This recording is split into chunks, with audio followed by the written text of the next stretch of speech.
Hello, everybody. My name is Eric D. Johnson. Also known as BrightShine, right here in the city of Memphis, in the county, State of Tennessee. Today's date is Sunday morning, October the 13th, 2024. The time is 11:55 a.m. First, say thank you to my family, my support. So you continue to encourage, support, continue to keep myself employed in the Memphis tri-state area. Continue to further my education, Monroe Carolina. Continue to pursue my social be studying, being administrator, contract market, present time, taking a break, going to school. In the future, I'm going to go back to school, and I'm earn my social degree as well as other degrees. Now, I'm going to start my Facebook Live.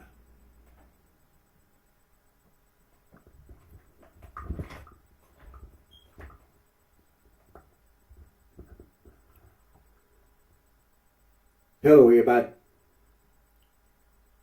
Hello, everybody. My name is Eric D. Johnson, also known as BrightShine. I live right here in the city of Memphis, in the county, State of Tennessee. Today's date is still Sunday morning, October 13, 2024. The time 11:56 a.m. First, say thank you to my family, my support for you. Continue to encourage, support. Continue to keep myself employed in the Memphis tri-state area. Continue to further my education, Monroe Carolina. Continue to pursue my social degree, studying, being administrator, contract market. The time I took a break and going to school. In the future, I'm gonna go back to school. I'm gonna earn my social degree as well as other degrees.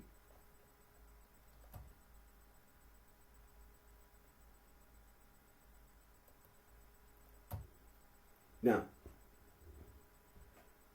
first, I know I didn't make my video last weekend because my older brother had came home to visit, and now I'm making my video. Now, the names of God in the Old Testament: El Shaddai, Adonai, and the Tetragrammaton, Yahweh, and Jehovah Shammah, El Roy, Abba, El Roy, Alpha and Omega,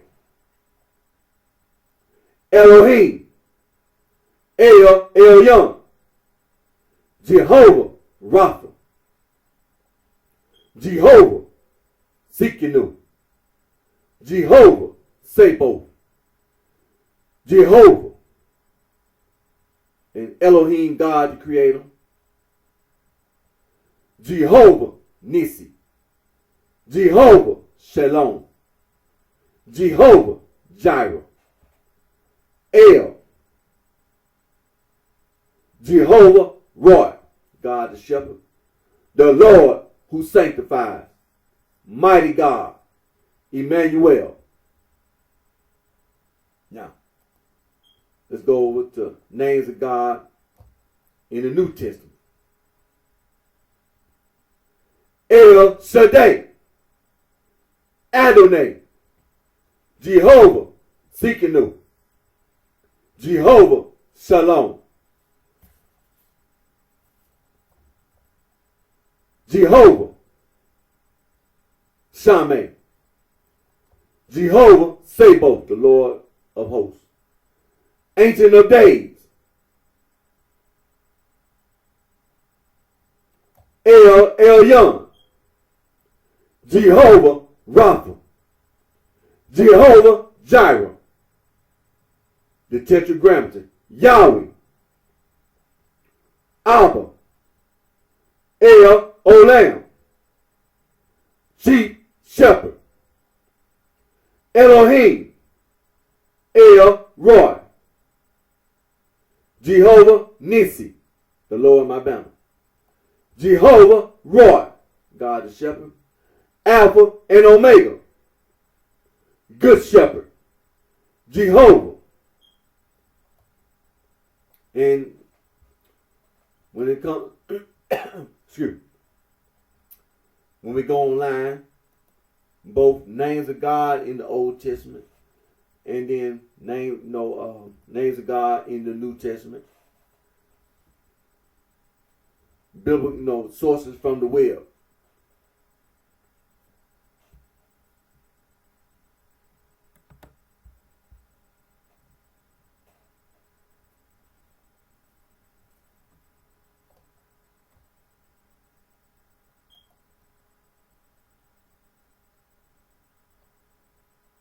Now let's click over here to BibleStudyTools.com. Now coming from the New International Version, the Bible verse of the day, coming from the book of Isaiah, the 47th chapter, verse number 4. And it reads, Our Redeemer, the Lord Almighty is his name, is the Holy One of Israel. And again, that's the Bible verse of the day, reading from the New International Version. And again, it's the book of Isaiah, the 47th chapter, verse number 4. In today's Bible reading, the book of Revelation, chapter 14, the book of Esther, chapter 5, verse number 1, and chapter 6, verse number 13, the book of Psalm, chapter 106, verse 24 through 48.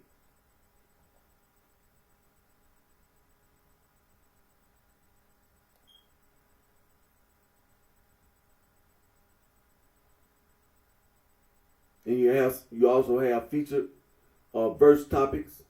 You have popular Bible verses. For example, the book of John, chapter 3, verse 16.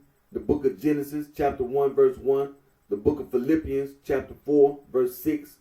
The book of Philippians, chapter 4, verse 13. The book of Romans, chapter 12, verse number 2. The book of Romans, chapter 8, verse 28. The book of Proverbs, chapter 3, verse 6. The book of Jeremiah, the 29th chapter, verse number 11. The book of Proverbs, chapter 3, verse 5. And the book of Matthew, chapter 28, verse 19. And you have popular Bible commentaries. And also, today's inspiration.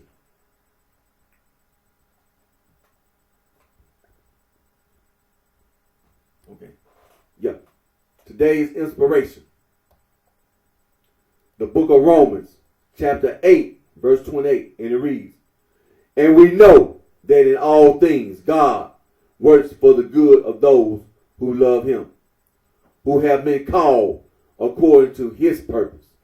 And again, that's today's inspiration, coming from the book of Romans, chapter 8, verse 28.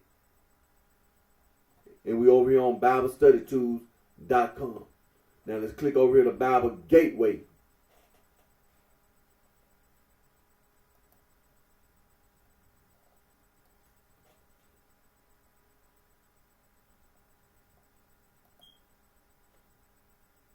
Reading from the New International Version, the verse of the day. And again, we on BibleGateway.com. Coming from the New International Version. The verse of the day. The book of Jeremiah, 29th chapter, verse number 11. And it reads, For I know the plans I have for you, declares the Lord. Plans to prosper you and not to harm you. Plan, hope, and a future. Wait a minute. Oh, okay. I had to click that out the way. Let me read that again because I had to click out. Coming from the book of Jeremiah, the 29th chapter, 11th verse. Reading from the New International Version. For I know the plans I have for you, declares the Lord. Plans to prosper you and not to harm you. Plans to give you hope and a future. And again, that's coming from the New International Version, the book of Jeremiah, the 29th chapter, verse number 11. So let me click back over here to BibleStudyTools.com. We have Bible versions. Best Bible version translation, best known translation, Holman Christian Standard Bible. Of course, you have the English Standard Version, the King James Version, the Message Bible, New American Standard Bible, the New International Version, the New King James Version, the New Living Translation, New Revised Standard Version. You have other translations like Modern Bibles, the Bible in Basic English, Common English Bible, the Complete Jewish Bible, Good News Translation, God's Word Translation, Hebrew Names Version, Jubilee Bible 2000, Lexham English Bible, New Century Version, New International Reader's Version. the Orthodox Jewish Bible, Third Millennium Bible, World English Bible, Young's Literal Translation. You have older translations, the American Standard Version, the Darby Translation, Dewey Reams Catholic Bible, Revised Standard Version, the Tyndale Bible, the Latin Vulgate Bible, the Webster Bible, and the Wycliffe Bible. You have, of course, New Testament only Bibles. Then you have Spanish, Portuguese, French, German, Italian, Dutch, and Chinese. So let's click over here. And again, that's from BibleStudyTools.com, the available versions of the Bible. Click over here to BibleGateway.com and read the Bible. Available versions, language and version.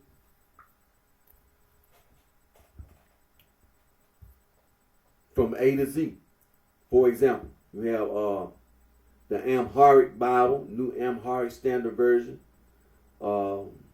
Arabic Bibles, Wahi Bibles, Bulgarian Bibles, Cebuano Bibles, Cherokee New Testament Bible, Sarani Bible, Czechoslovakian Bibles, Welsh Bible, Danish Bibles, German Bibles, English Bibles. It's a lot of English Bibles. Spanish Bibles, Persian Bible, Finnish Bible, French Bibles, Greek, Gujarati Bible, Hebrew Bible, Hindi Bible, Croatian Bible. Now you have the Haitian Creole Bible,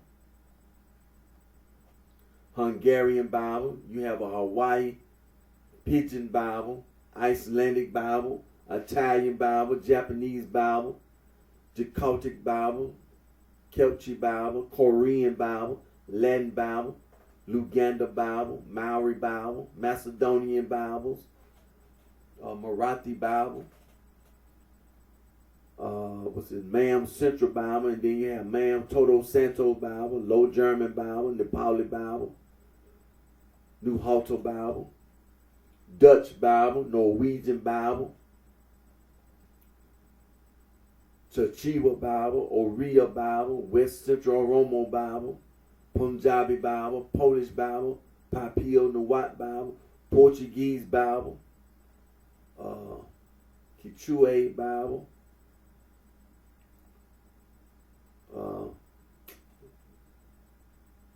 Occidental Bible, Romanian Bible, Russian Bible, Slavic Bible, Somali Bible, Albanian Bible, Serbian Bible, Swedish Bible, Swahili Bible, Tamil Bible, Thai Bible, Tagalog Bible, Twi Bible, Ukrainian Bible, Urdu Bible, Uspantico Bible, Vietnamese Bible, Yoruba Bible, and Chinese Bible.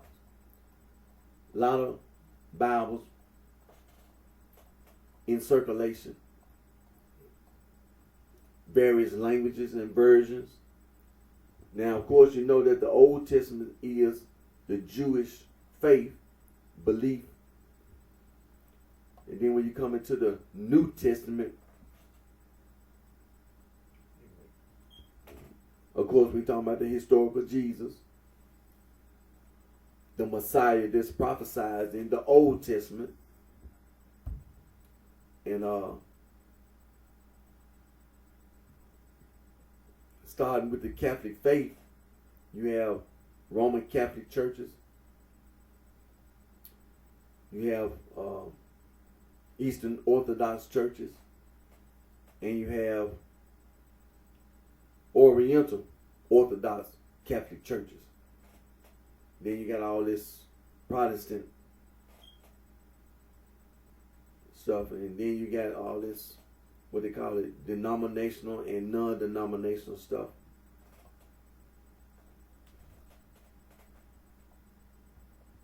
Now let's click over here to the Tetragrammaton. Now we over here on Wikipedia. And let me click right quick. Now when we online, we on Google, Tetragrammaton, Wikipedia, but we also have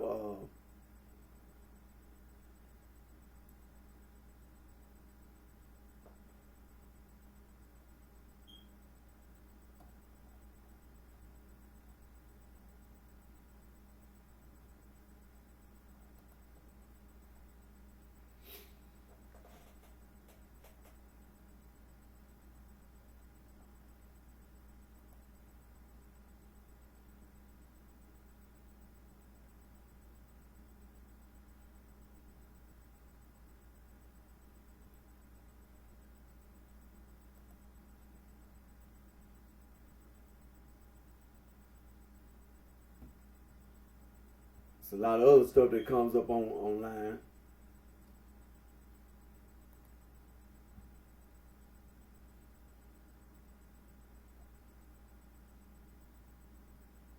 Talking about the tetragrammaton. So let me click back over.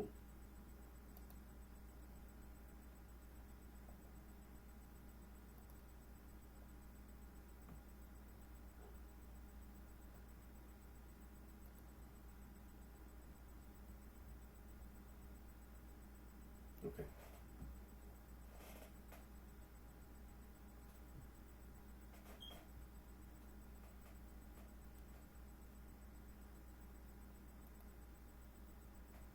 So like I said, we over on Wikipedia, and of course, you know Wikipedia is a quick reference.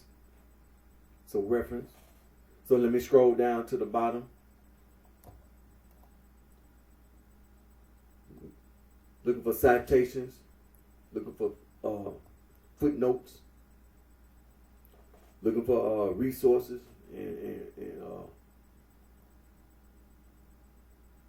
looking for references and sources. So okay, now we down at the bottom. See also, we see references and notes.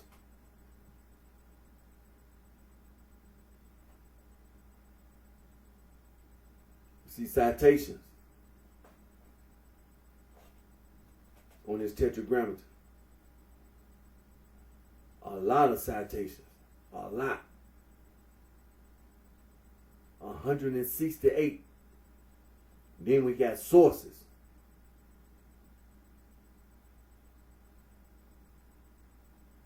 And of course we got external links. But that's very important. Citations and footnotes. References and sources. It's important. It's very serious. Now, tetragrammaton is the four-letter Hebrew theonym transliterated as capital Y, capital H, capital W, capital H, or capital Y, capital H, capital V, capital H, the name of God in the Hebrew Bible. The four letters written and read from right to left in Hebrew are Y-O-D-H, H-E, W-A-W, and H-E.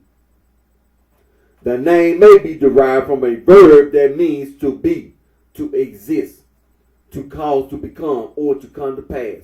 While there is no consensus about the structure and etymology of the name, the form Yahweh is now accepted almost universally among biblical and Semitic linguistic scholars. Though the vocalization Jehovah continues to have wide usage. The books of the Torah and the rest of the Hebrew Bible, except Esther, Ecclesiastes, and with a possible instance of, in verse number 8:6, the Song of Songs, contain this Hebrew name.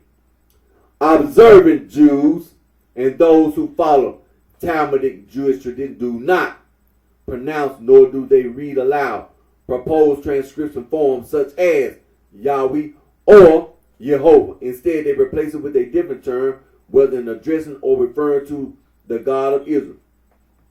Common substitutions in Hebrew are Adonai, literal translation, my lords, pluralis, majestatis, taken as singular, or Elohim, literally gods, but treated as singular when meaning God in prayer, or Hashem, the name in everyday speech. Now, of course, we got these four letters.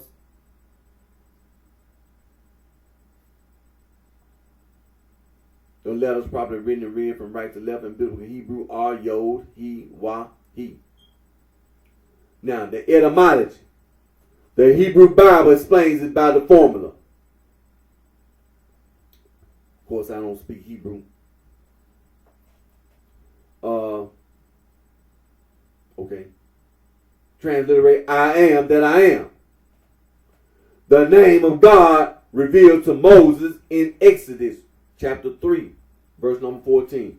This would frame capital Y, capital H, capital W, capital H as a derivation from the Hebrew triconsonantal root HYH, to be, become, come to pass, with a third person masculine Y prefix, equivalent to English he, in place of the first person, thereby affording translation as he who causes to exist, he who is, etc. Although this would elicit the form capital Y, capital H, capital Y, capital H, not capital Y, capital H, capital W, capital A. To rectify this, some scholars propose that the tetragrammaton represents a substitution of the medial Y for W, and occasionally attested practice in biblical Hebrew as both letters function as matrix lectionis. Others propose that the tetragrammaton derive instead from the triconsonantal root HWH to be constitute with the final form eliciting similar translations as those derived from HYH. As such, the consensus among modern scholars considers that Y, capital H, capital W, capital H represents a verbal form, with the Y representing the third masculine verbal prefix of the verb HYH, to be, as indicated in the Hebrew Bible. Vocalization. Y, capital YHWH, and Hebrew script. Like all letters in the Hebrew script, the letters in capital Y, capital H, capital W, capital H originally indicated consonants. In unpointed biblical Hebrew, most vowels are not written, but some are indicated ambiguously, and certain letters came to have a secondary function indicating vowels, similar to the Latin use of I and V to indicate either the consonants J, W, or the vowels IU. Hebrew letters used to indicate vowels are known as or matrix lectionis, mothers of reading. Therefore, it can be difficult to deduce how a word is pronounced from its spelling, and each of the four letters in the tetragrammaton can individually serve as a matrix lectionis. Several centuries later, between the 5th through 10th centuries CE, the original consonantal text of the Hebrew Bible was provided with vowel marks by the Masoretes to assist reading in places where the word to be read, the kiri, different from that indicated by the consonants of the written text, the ketiv. They wrote the kiri in the margin as a note showing what was to be read. In such a case, the vowel marks of the kiri were written on the ketiv. For a few frequent words, the marginal note was omitted. These are called kiri perpetuum.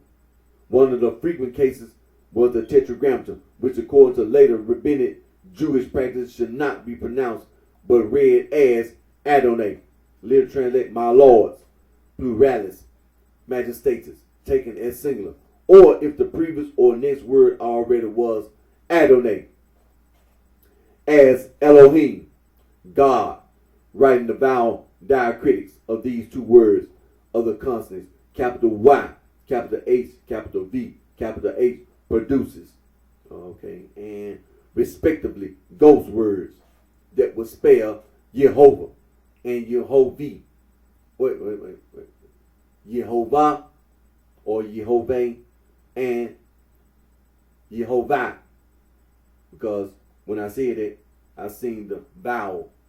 So when I said Yehovah, I seen the A. Yehovah and I see an I. Yehovah, respectively.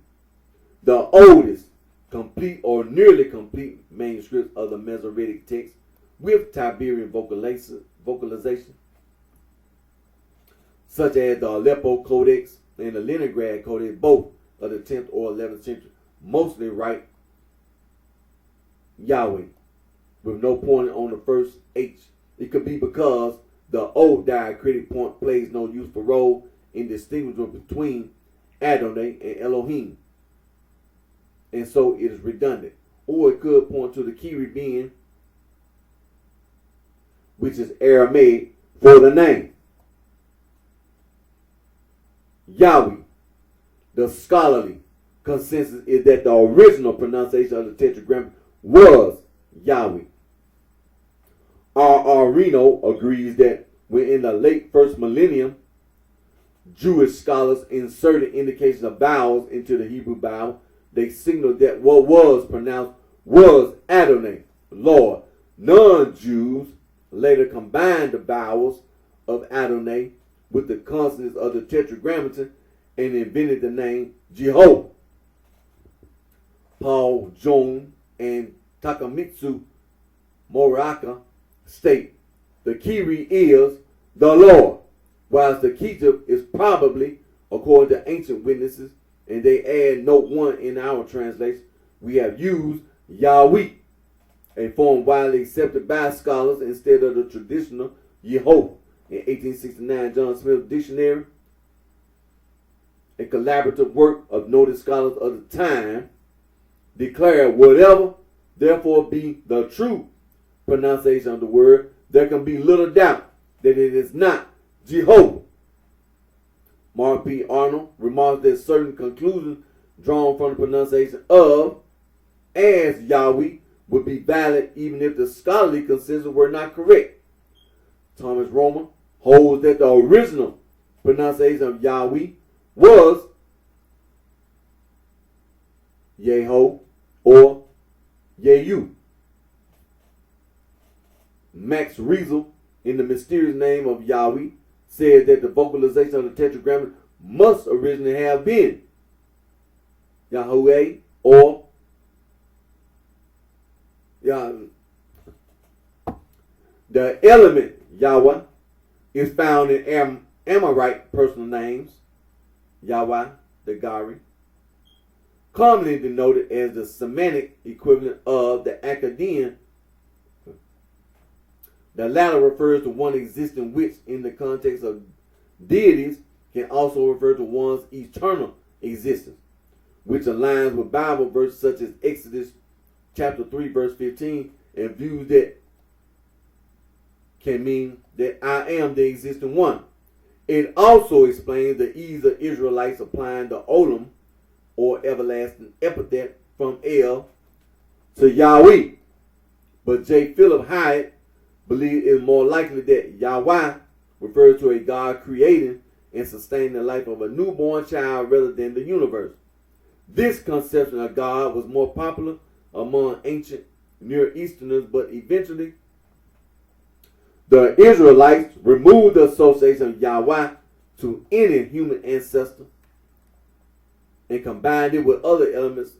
Yahweh, Saba, Hillel ben Sasson states that there is insufficient evidence for Amorites using Yahweh to refer to a god, but he argues that it mirrors other theophoric names and that Yahweh, or more accurately, Yahweh, derived from the root, which means he will be.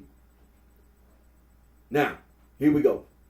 The adoption at the time of the Protestant Reformation of Jehovah in place of the traditional Lord in some new translations, vernacular or Latin of the biblical tetragrammaton, stirred up dispute about its correctness. In 1711, Adrian Reeland published a book containing the text of the 17th century writings, 5 attacking and 5 defending it, as critical of the use of Jehovah. It incorporated writings by Johannes van den Driesch, 1550-1616, known as Drusius Sixtinus Amama, 1593-1629, Louis Capel, 1585-1658, Johannes Buxtorf, 1564-1629, Jacob Alting, 1618-1679.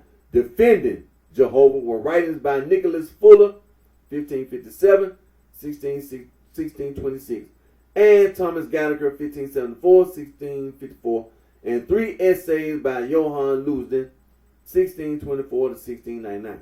The opponents of Jehovah said that the Tetragrammaton should be pronounced as Adonai, and in general do not speculate on what may have been the original pronunciation, although mention is made of the fact that some held that Javi was that pronunciation.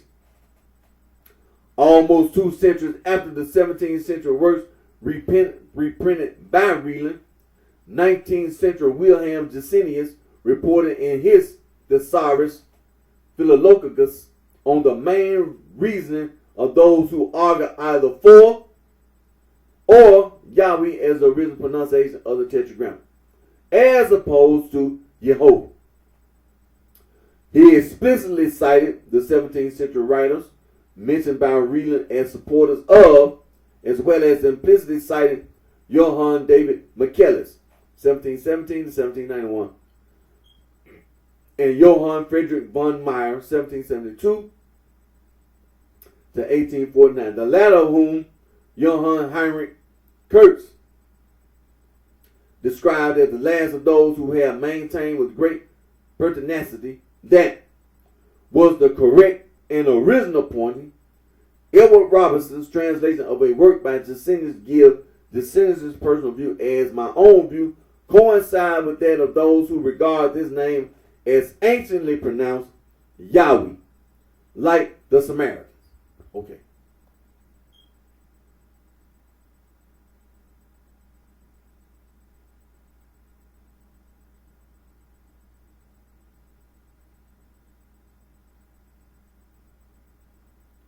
All right.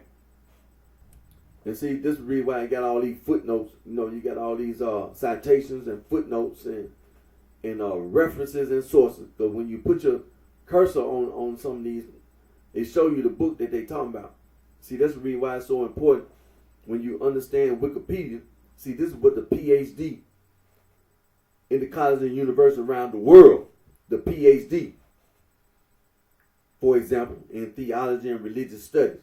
When you talk about, when you're making references, you got citations, you got footnotes, you have references, and you have sources. It's very important. And when it comes to Wikipedia or other references, and for example, Encyclopedia Britannica and World Book Encyclopedia, and then you got the dictionary. For example, Merriam-Webster's dictionary. You got the Oxford Dictionary. This is very important. Very important. That's the reason why it's so important. You got a library, main library, to see where all this information coming from.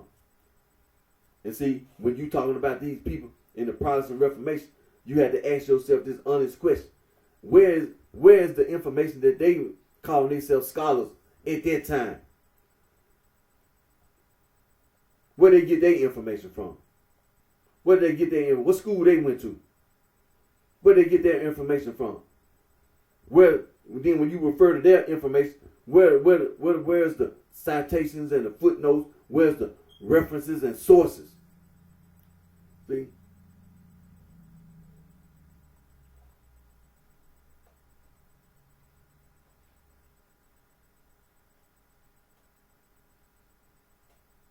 They claim that the adoption at the time of the Protestant Reformation of Jehovah in place of the traditional Lord in some new translation, vernacular or Latin of the biblical Tetragrammaton stirred up dispute about its correctness. Where did you get your information from? See, at that time, the Dead Sea Scrolls hadn't been discovered. So now let me scroll down here. You have non-text with non-biblical text. Let me scroll down here.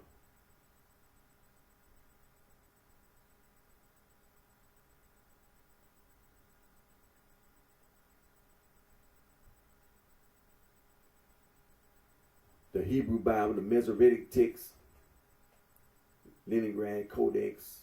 Now, it's talking about the Dead Sea Scroll.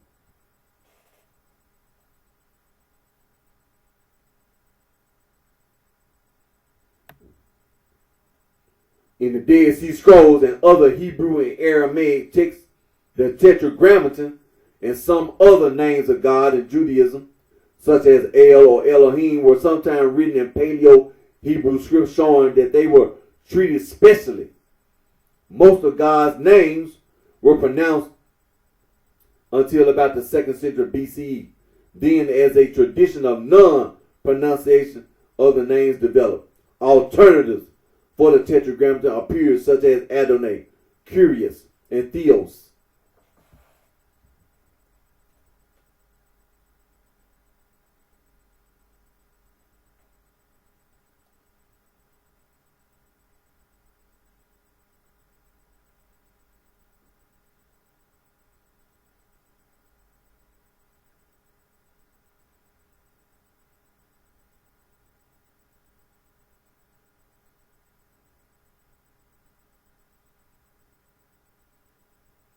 Now they talking about, for example, the 4Q120.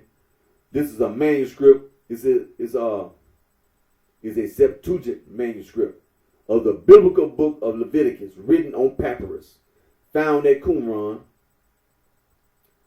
Paleographically, it dates from the 1st century BCE. Man, currently the manuscript is housed in the Rockefeller Museum in Jerusalem.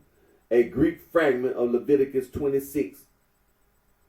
This the book of Leviticus, chapter 26, verses 2 through 16, discovered in the Dead Sea Scrolls, Qumran, has Leo, the Greek form of the Hebrew Trigrammaton, YHW. The historian John the Lydian, 6th century, wrote the Roman Varro, 116-227 BCE, defining him that is the Jewish God, said that he is called Leo in the Chaldean mysteries. Van Kooten mentions that Leo is one of the specifically Jewish designations for God, and the Aramaic papyri from the Jews at Elephantine show that Leo is an original Jewish term. The preserved manuscript from Qumran show the inconsistent practice of writing the Tetragrammaton, mainly in biblical quotation. In some manuscripts, it's written in Paleo-Hebrew script, square scripts, or replaced with 4 dots or dashes. The members of the Qumran community were aware of the existence of the Tetragrammaton, but this was not tantamount to granting consent for its existing use in speaking. This is evidenced not only by special treatment of the Tetragrammaton in the text, but by the recommendation recorded in the Rule of Association. Who will remember the most glorious name, which is above all?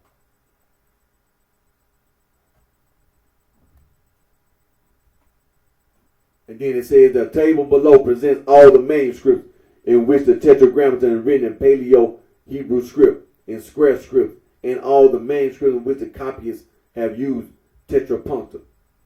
Copyists use the tetrapuncta apparently to warn against pronouncing the name of God. In the manuscript number 4Q248 is in the form of bars.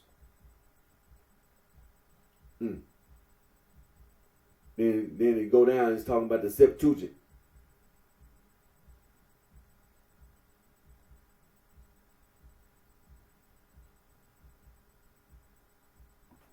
Alright, let me see here. Then you had the manuscripts of the Septuagint and later Greek renderings. Patristic writing, then you get into patristic writings. That's 1st century.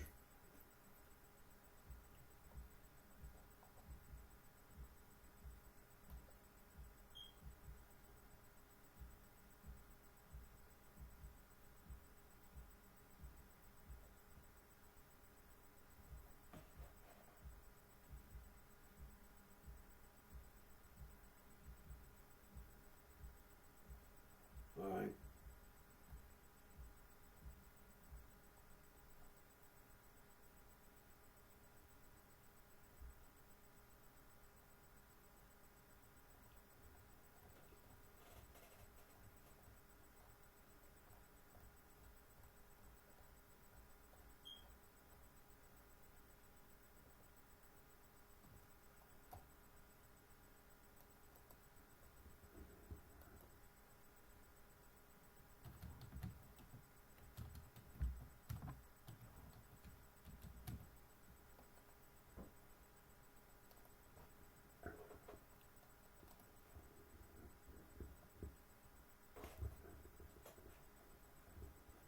Now, I just clicked over here. I'm still on Wikipedia.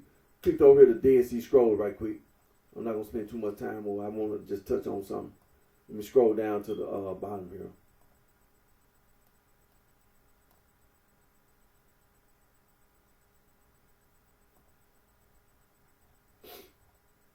All right, we got notes. Well, we got C also. We got notes. We got references.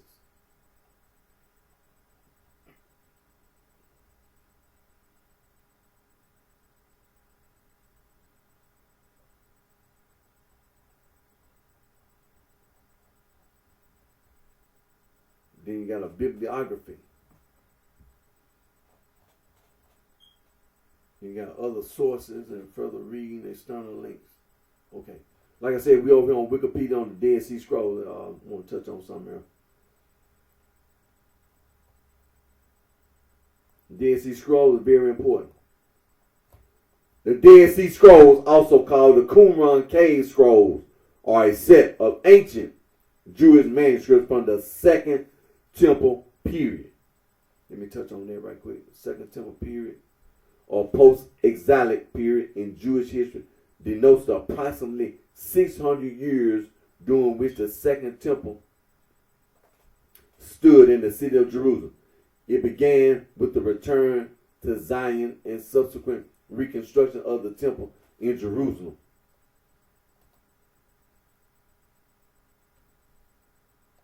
From when we talk about them 600 years, they talking about it's like 516 BCE to 70 CE, during which the Second Temple stood in the city of Jerusalem. It began with the return to Zion and subsequent reconstruction of the temple in Jerusalem, and ended with the first Jewish-Roman war and the Roman siege of Jerusalem.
Okay, now while I was reading a little bit there, see, a lot of this information is very significant and important to the Jewish faith, because you begin to understand about syncretism.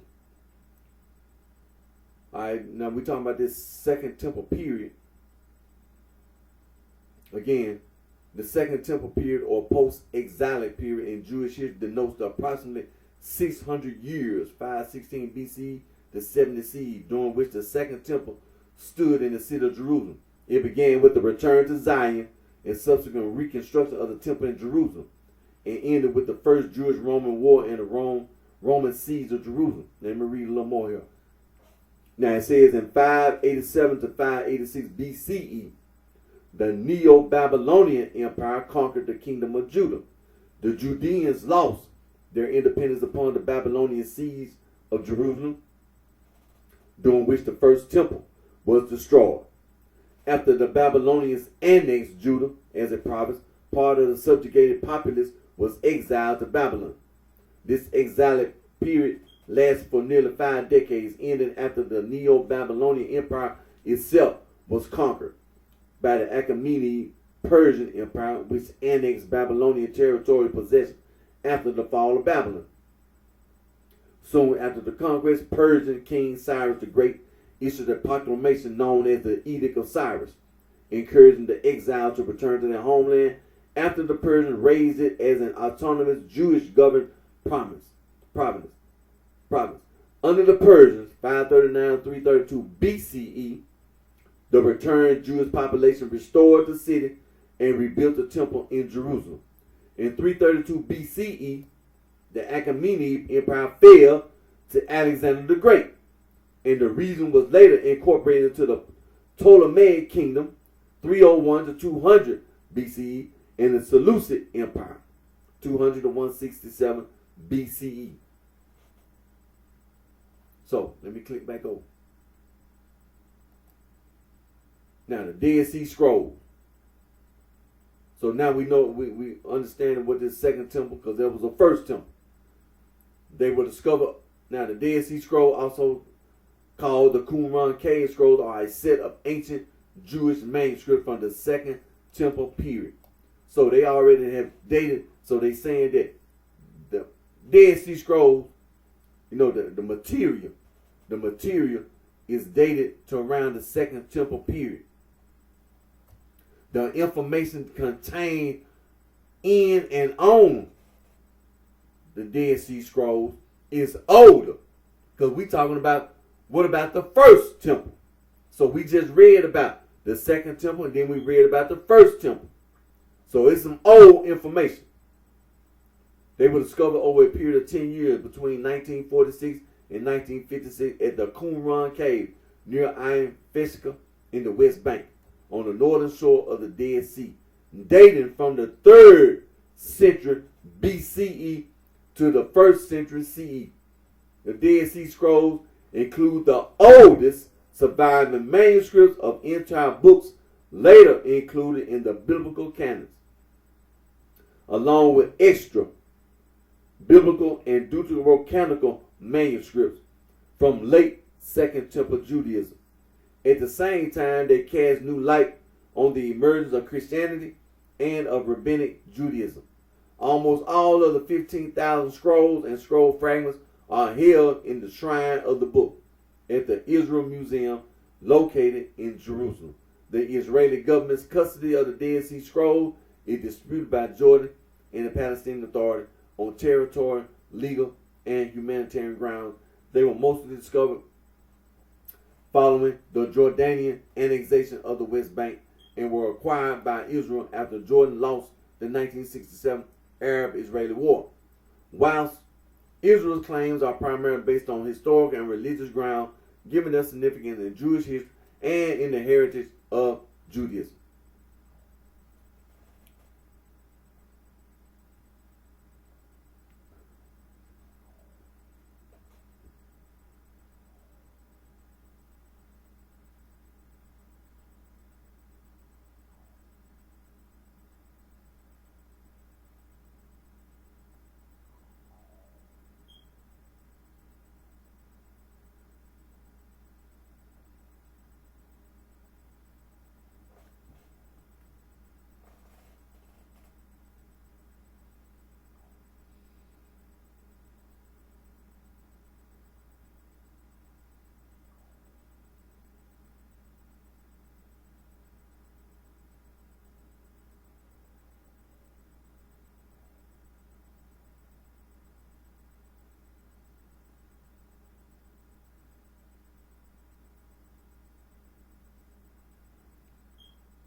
Now, let me scroll down. Okay, in the content.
Okay.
So like I said, we over here on the Dead Sea Scroll, and I was looking. So when it's talking about the biblical books that were found, there are 225 biblical texts and 10 deuterocanonical books included in the Dead Sea Scroll document, or around 22% of the total.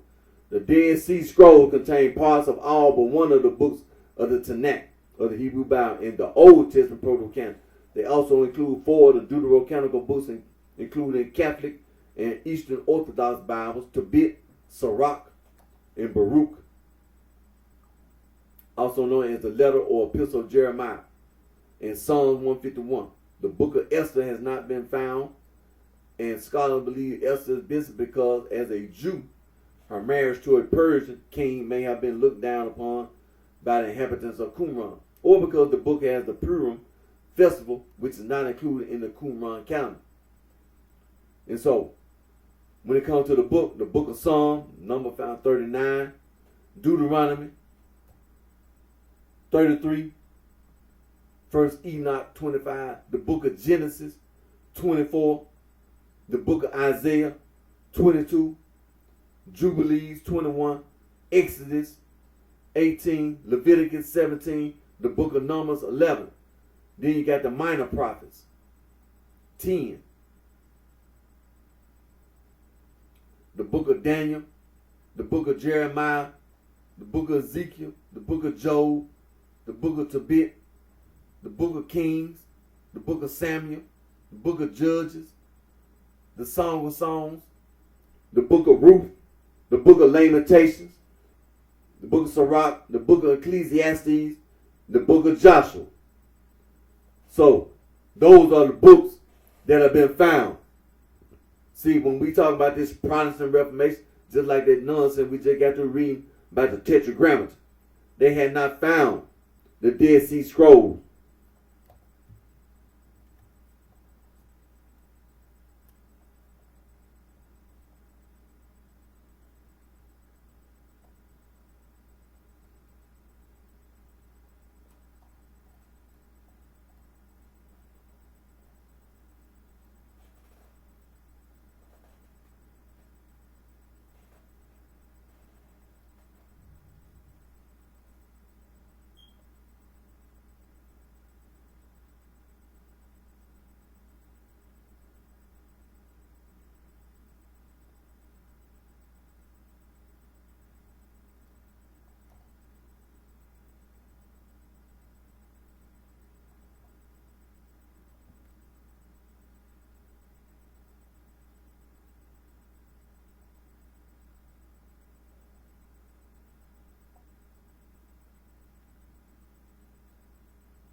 And so, like I said, the information that's written on the material or contained in the material is very old. When you're talking about Abraham and even talking about the book of Genesis, talking about Adam and Eve, talking about how this earth was formed, talking about God. It's very old. Very old. That information is very, very old.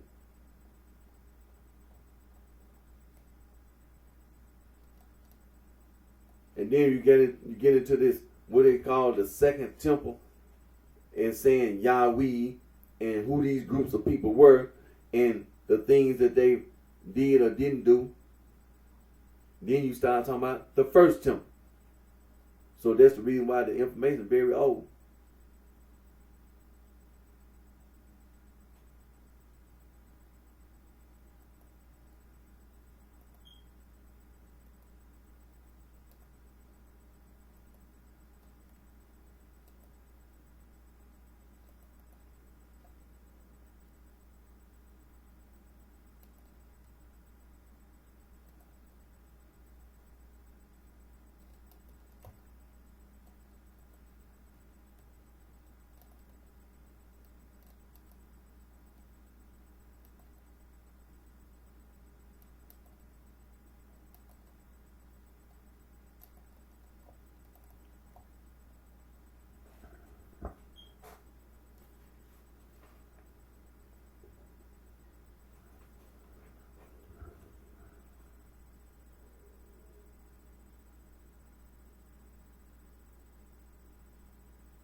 Anti-gang, anti-Gnostic, anti-Haze also. And versus heresies, translated mean against heresies. Saint Irenaeus, the Bishop of Lyons, together with Saint Ignatius, the Bishop of Antioch, wrote a 5-volume book refuting Gnosticism, proving that Gnosticism was a heresy. Also, Saint Athanasius, the Bishop of Alexandria, in the year 367 AD, in his 39th Festal letter, Easter letter, banned all non-Christian writing. Saint Athanasius, Bishop of Alexandria, together with all the other bishops in the Catholic Church, they went around and collected all that Gnostic theologian writing, and they destroyed it. It's been discovered that some of this Gnostic theologian writing didn't get destroyed. For example, the Askew Codex, the Berlin Codex, and the Bruce Codex hadn't been destroyed, as well as the Nag Hammadi Library. It didn't get destroyed. And also, St. Epiphanes of Salome, the Bishop of Cyprus, wrote a 3-volume book titled Panarian Greek, Panarian Latin. Translated mean bread basket. The scholars at the colleges and universities around the world said that St. Epiphanes of Salome, Bishop of Cyprus, 3-volume book is also adverse to heresies, against heresies. See, the sorority and fraternity, the sohos and the frat bitches, they trying to go around trying to mislead other people because they misled themselves, trying to lie. For example, they help make up all this New Age nonsense. They go around trying to lie about Gnosticism, which ain't nothing but a lie itself. See, this is what the sorority fraternity do. They just lie. They go around lie and have anal sex. That's what they try to do. They try to have anal sex. Then they try to destroy. They being self-destructive and destructive. They're going around trying to destroy wildlife, nature, and the environment. Trying to destroy the North and South Pole. Going around now, they're trying to go out in space. Trying to do the same thing, trying to destroy outer space. By lying. And trying to have anal sex.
The Almighty, Conservative, Vice Lord, Four Corner Hustle.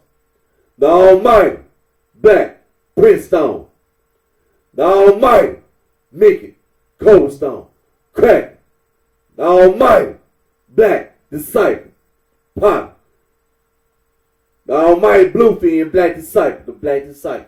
Lord, Stone, Disciple.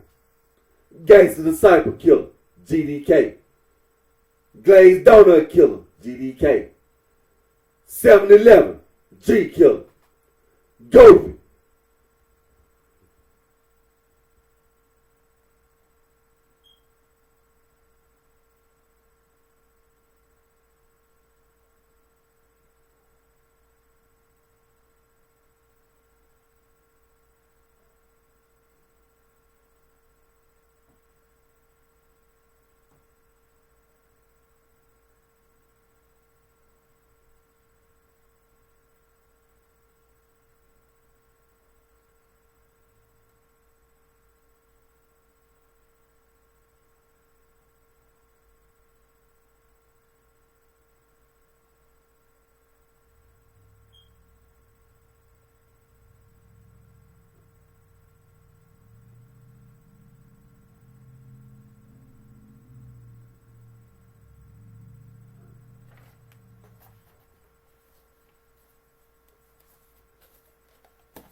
Now,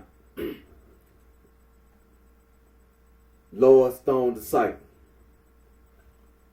That's being real. That's being true. See? Elvin Pepperlo Perry. That's real. That's true. Conservative Vice Lord. The Black Prince Stone. Jeff Ford. Chief Malik. That's real. That's true. The Black Disciples. That's real. That's true. King David Barsdale. That's real. That's true. See? And that includes Mickey Cole. Because Mickey Caldwell, the 21 bricks. Yeah. That's real. That's true. Lord Stone disciple. See, you can't stand on no lie. You can't stand on a lie. And that's what that Gnosticism is. It's a lie. You can't stand on that. You can't stand on that.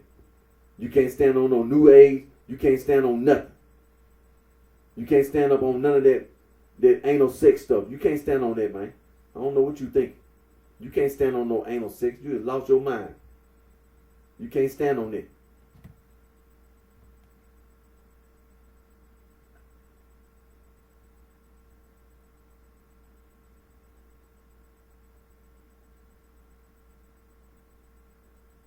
See, Lord Stone disciple. Just like I've been telling you over and over again. See, a lot of the old heads, a lot of the men and women, they have gotten older. Just like I get older every year. Everybody else get older, but they still alive. And you don't never disrespect those men as well as those women.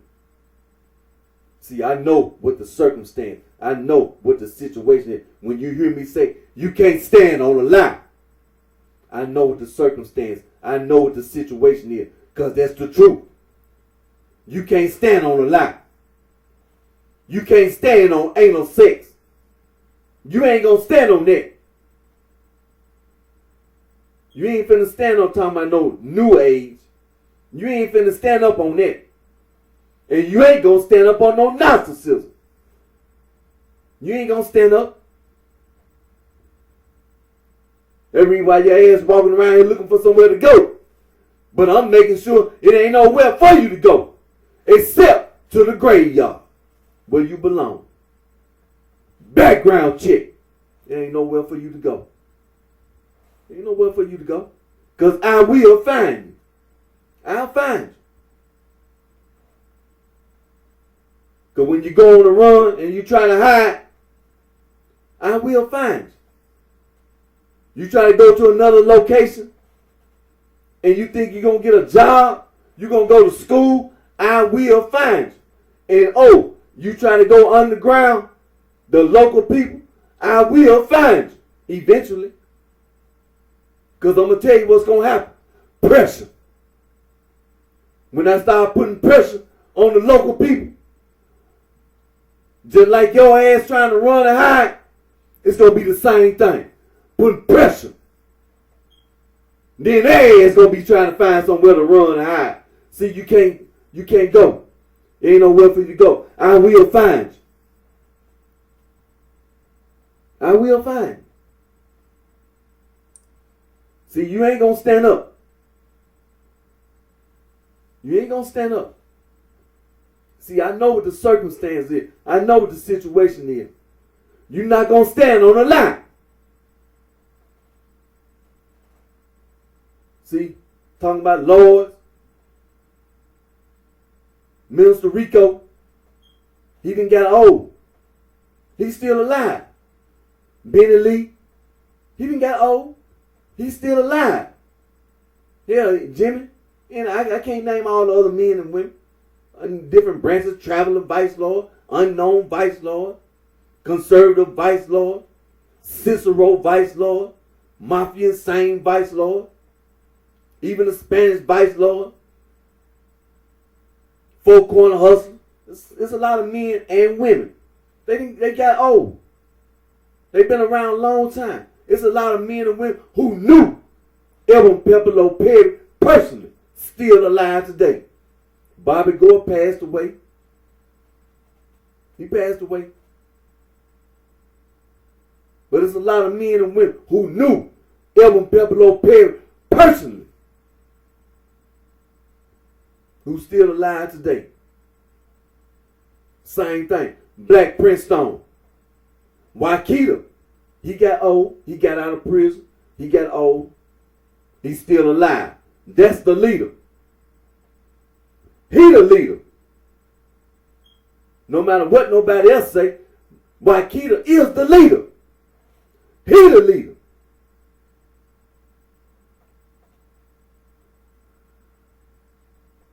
Because first of all, it's Jeff Ford's son. He knew, of course he knows Jeff Ford, because that's his son.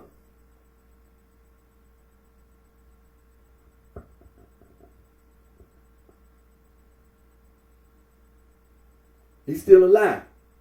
He the leader. There's a lot of older men, women.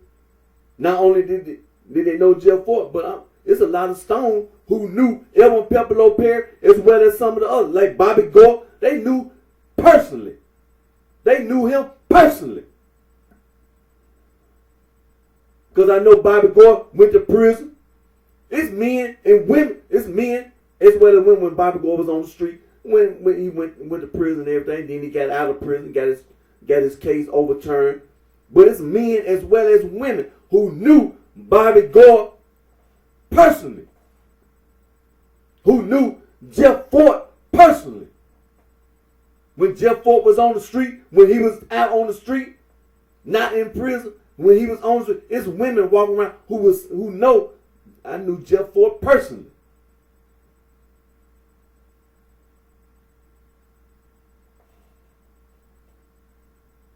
And all this controversy about what's his name? Harrison. But still, when it was all said and done, Jeff Ford was right there. Black Prince Stone even today. Waikita is the leader. And he know before he left the street who was walking around that was Black Prince Stone. And all this about the L. Rukins and all that. He know. So if you trying to walk your ass around trying to say you run something, you in charge, well, and you not real and you not true, well, you know what to expect now. You know. You ain't gonna stand up.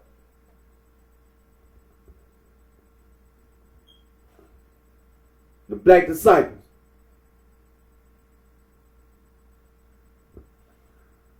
Don Dirt. He's still alive today. He got old. He's still alive today. That's the leader. Whether you got old or not, you the leader. OG, Cowboy, might got old, but you the leader. Don Brick, OG Don Brick, might have gotten old, but he the leader. OG Cliff, Killer Red, that's the leader. He might got old, he the leader. That's who the leader is. These men, it's men walking around who knew King David Bosdale personally. Still alive today. Knew King David Bosdale personally.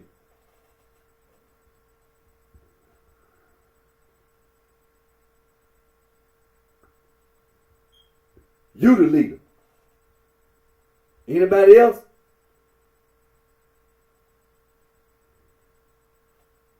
You got to stand up. Hey, you got to bag it up, man.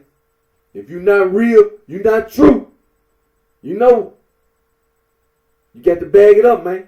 You're going to have to stand up. And if you can't stand up, Hey, because trying to lie, trying to use narcissism, you ain't going to stand up. If you try that new age, hey, you ain't going to stand up. It ain't nowhere for you to go. Because I will find you. I will find you. Where you going to go? You get a job somewhere, I will find you. You try to go underground, you try to go to another location and you try to sell dope, you try to sell drugs and think you're going to hide, you're going to run and not get a job. Them local people, pressure. I will find out. I will find you. Because I'm going to put pressure on them local people. I'm talking about pressure. I will find you. It ain't nowhere for you to run. It ain't nowhere for you to hide.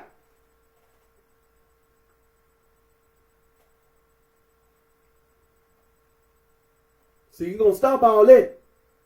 You're going to stop all that trying to run and hide. And talking about some narcissism and new age and whatever else. Hermetism. Whatever. Whatever you trying to talk about, I will find you.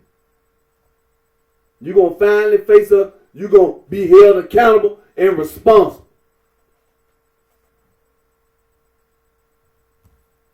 You can't lie.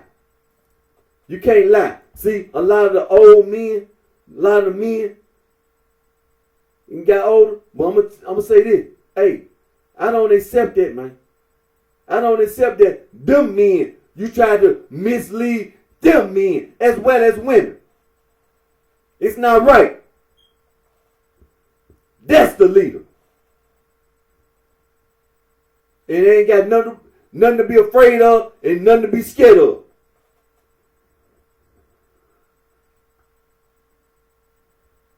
That's one of the reasons why I do the things I do. Not the only reason. One of the reasons why I do. Because you tried to mislead them. When they was young. You tried to mislead them. With anal sex.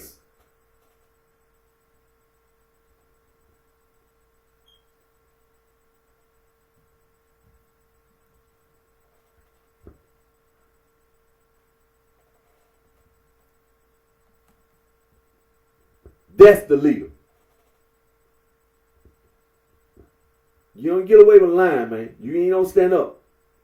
See, a lot of things have transpired over the years. In the so-called gangster disciple, the so-called black gangster new breed, you thought you had got away. And you thought you were gonna get away. No. See, there's a lot of things. There's a lot of things people can say that they did to make sure that you didn't get away and that you weren't going to get away. And I'm saying the same damn thing. You ain't going to get away. You ain't got away and you ain't going to get away. And just like I say, background check. It ain't nowhere for you to go. You try to run and hide. That wherever you try to run and hide, you don't want to get no job. You don't want to go to school and all that.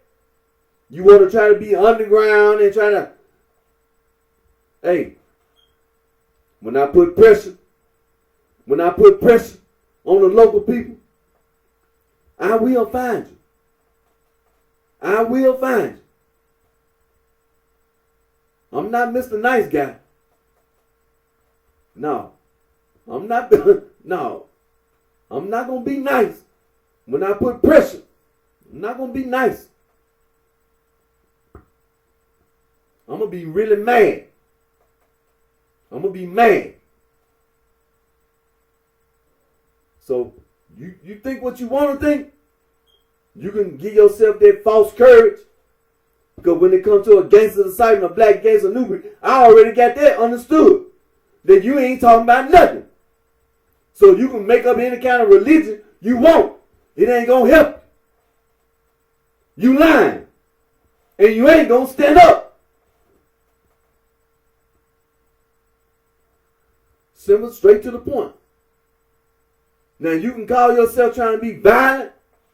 Like I've been saying all the time. I'm going to be violent with you. But I'm going to always know this. See, we not the same. I'm not like you. And you not like me.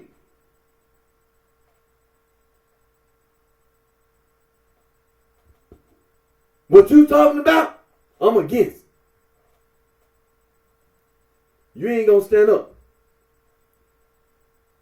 See, you short term, I'm long term. See that little momentary shit you try to talk about? It ain't gonna last. It ain't gonna last.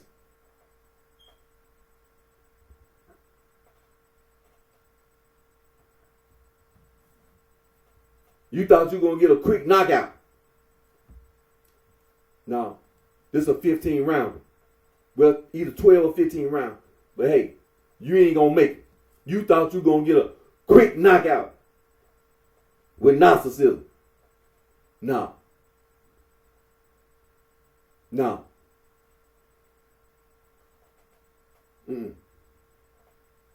Me in my corner, we already prepared, man. Me in my corner, man. No. I'm going all the way around. I'm going all the way. And then I'm going to knock your ass out in the 15th round. See, it was me all the time. I ain't intentionally made you go the distance. See, it's me, not you. See, I already knew that you weren't going to last anyway. I could have got you in the first round. But I intentionally made the fight go 15 rounds. Because, see, I'm going to knock your ass out in the 15th round. See, by that time, you done wore out. I done wore you down. Now your little punches don't mean nothing. You thought you were going to last. No, you ain't last. I still got my strength. All the way from the first to the last round. I'm stronger than ever. You thought you were going to hit me in the stomach. That didn't work.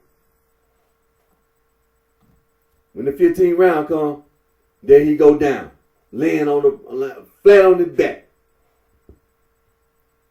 See, the gangster disciple, that black gangster new breed, you ain't gonna last. You ain't gonna last, cause you can't stand on the line. See, when you try to stand on the line, you ain't gonna make it. See, you only thing you gonna do is try to run and try to hide.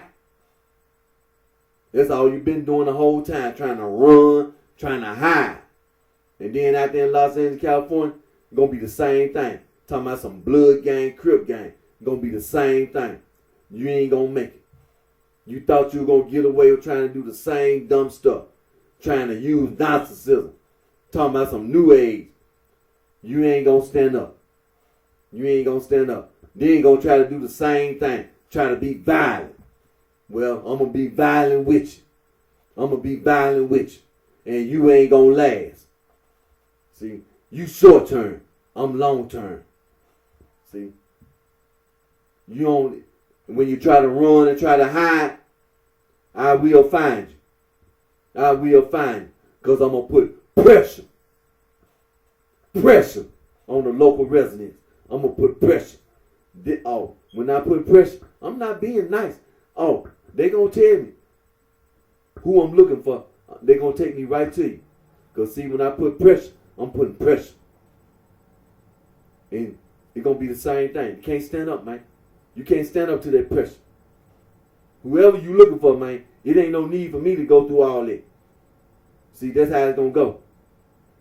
Because first of all, when a person feel like you're not looking for me, why the hell I got to put my life on the line for somebody else? No. I ain't finna go through that. No. So you ain't going to be able to make it, man. You ain't going to be able to run and hide. Because I'm going to put pressure. Pressure on the local community, man. You can't say, you ain't going to be able to run and hide.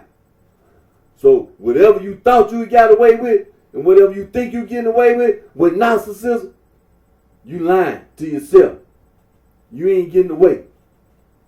And another thing, Where my watch at? Oh man, I forgot. I left my watch. But time. See, you ain't gonna make it. See, like I said, you short term. I'm long term. You ain't gonna make it. See, when you try to be violent, I'm already knowing you're gonna try to be violent. I'm anticipating you ain't gonna make it. Cause I'm gonna be violent with you. And you ain't gonna last.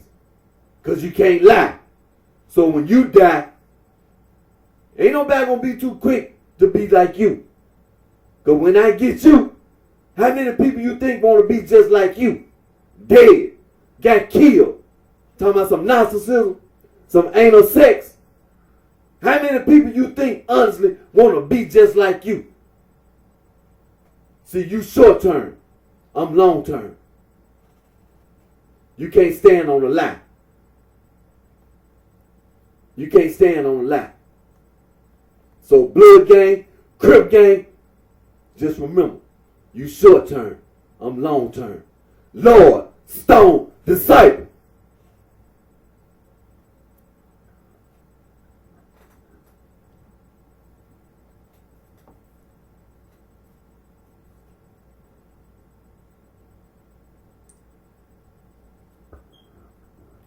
Should have never got away. Should have never got away. Man.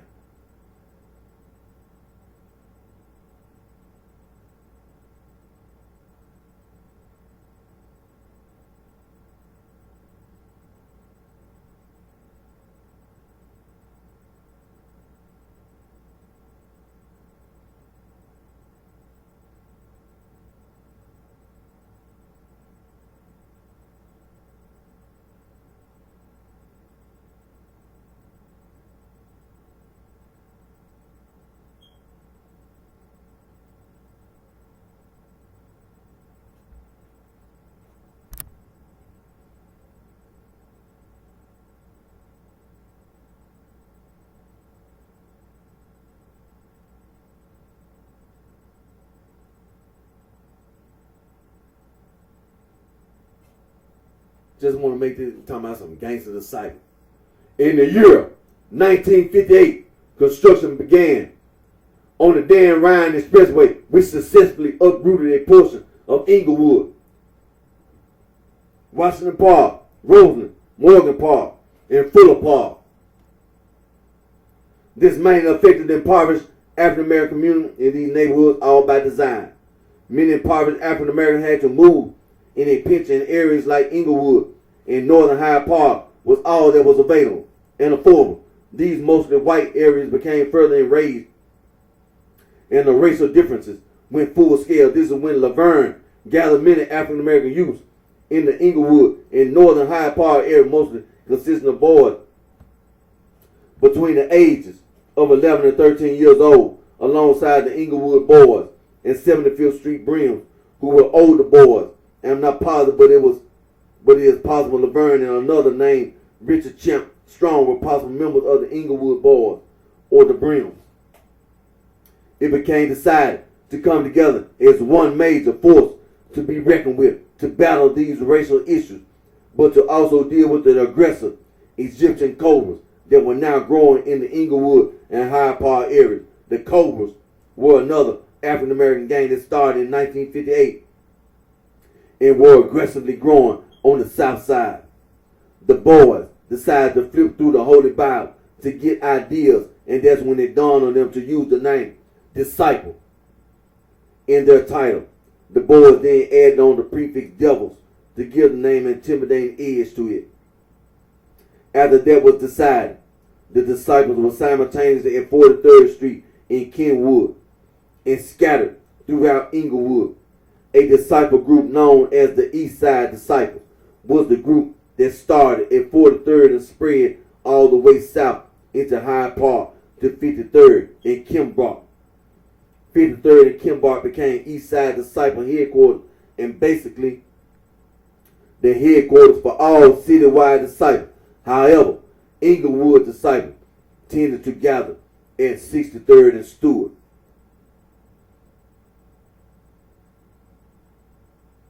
Some founding members were Richard Champ Strong, who was nominated is the first leader of the disciples.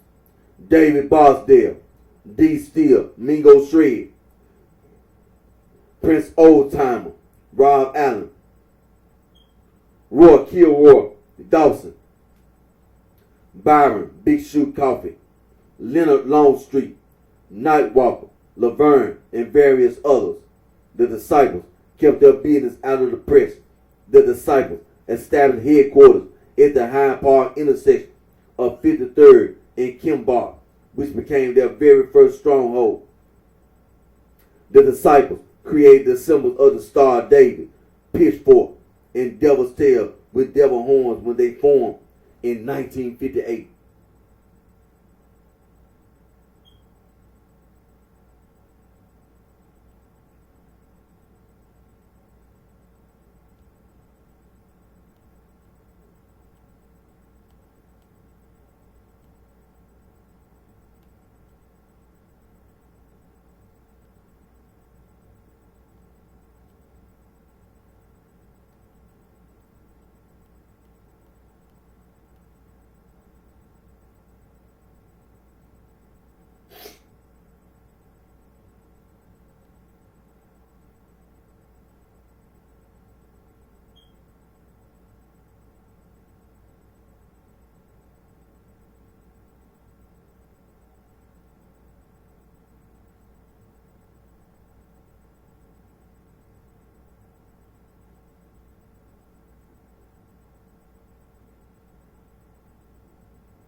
Now,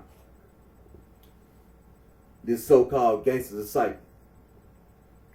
Now that we began the story with the creation of the disciple, now let's look into the formation of the gangsters. This took place in Inglewood in the year 1964. More specifically at 68th and Green. A group of 30 young black youths got together at this intersection as they hung out in Larry Hoover's home and watched outside the window as gangsters and pimps hung out in the parking lot of the Guys and Gals nightclub that used to exist at that intersection. These boys wanted to be just like these pimps and gangsters, and they were living on the border of Ranger and Disciple territory.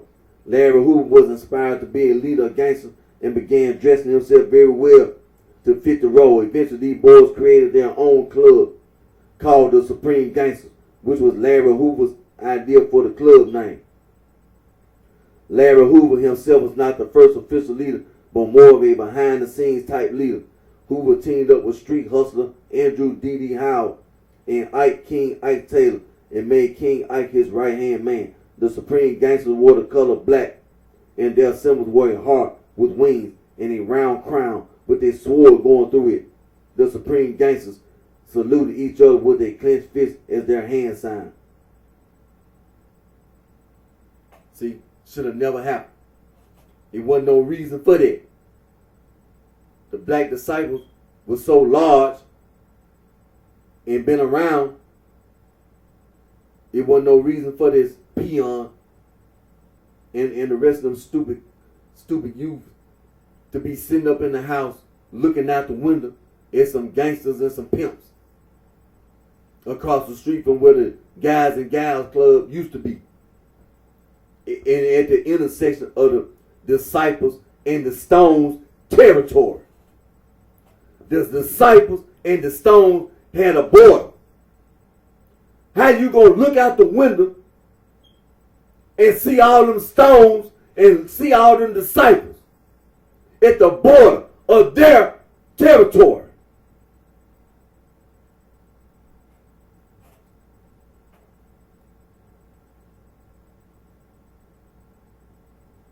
Should have never happened.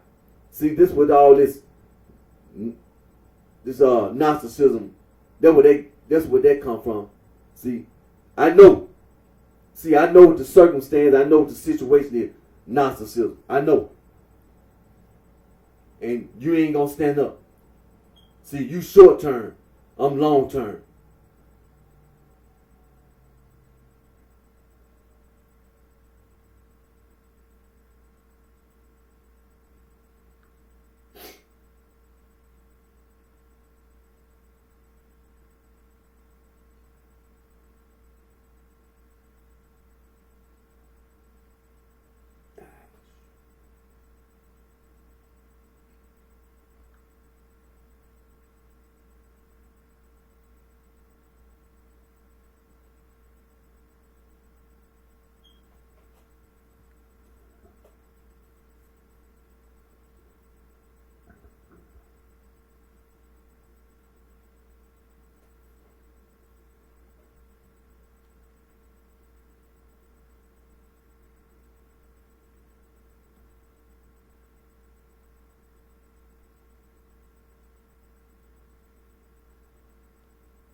Alright. Now we will go to the beginning of the breed history. The breed history on the streets begins in the year 1969 in the North Lawndale neighborhood at the intersection of 19th to 16th in Ketzai, right near Douglas Park. The original gang was called the Goon Squad or Goon Squad Gangsters. It is possible the founder was named Rab. This was a group of rather violent and crazy youth that were quick with the trigger. They had violent gang war with the vice lord, especially traveling vice lord, and were recognized by police as far back as 1969 and even made the newspaper a few times dating back to 1969.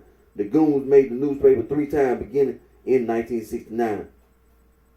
Again in 1970 and finally in 1972. All 3 times the Goons were involved in violent crime. Booney was not part of this gang despite what many believe. He was a 31-year-old man in prison at the time and would not be the leader of teenagers shooting and stabbing rivals in the streets while making the newspaper. The Goons get lots of credit, though, because they was started during a time when North Lawndale was untouchable for new gangs to form, because the vice lords and Egyptian cobras ruled their whole neighborhood with an iron fist. The vice lords alone ran it from Pulaski to Douglas Park, but the Goons dared to challenge them. The Goons were perhaps more violent than the vice lords, which would later get them noticed by the black gangsters once their leadership ended up in prison. Goons lived up to their name and would later work as murder for high types just like the black gangsters and Booney. The next part of this story begins in the year 1972 in Statesville Maximum Security Prison in Crest Hill, Illinois. An inmate by the name of Julius Davis joined in with a semi-religious group called the Cosmos, which happened to be a group of Chicago gang members from the west side of Chicago. I do not know what gang Julius Davis was a member of, but he organized the men to create their own crime syndicate that will become the Royal Family. Members of this group were in the street gangs like Black Gangster Disciples and Vice Lord, and they were some of the most hardcore gang members of these gangs that set aside their rivalry to be a part of the Royal Family. One of the prominent members was Maurice King Baldy Jackson. The men that joined the Royal Family were scheduled to be released from prison in 1972, and they planned a coming together once released and going on a crime spree and letting nothing get in their way. It is interesting to me how all these men just so happen to be released at the same time. This leads me to believe the royal family consulted with Jeepers for their legal advice, and perhaps Jeepers helped them to fight their legal battles and get released. Additionally, Jeepers was well known to be a colorful storyteller who loved to share his criminal exploits of being the stick-up man. I theorize it is very possible he told these stick-up stories to the royal family and inspired them to begin this armed robbery spree they were about to embark upon when released. Doing stick-ups became the early pastime of the royal family, and they may have been helped along with advice from Jeepers himself while they were all locked up together. Jeepers was in prison in the early 70s, so it's very possible. One thing to clarify, though, the violence that was committed along the way of the royal family's robbery would have not been part of Jeepers' advice. Jeepers was never a violent man in any way, shape, or form. Jeepers was said to be a good man and kind-hearted.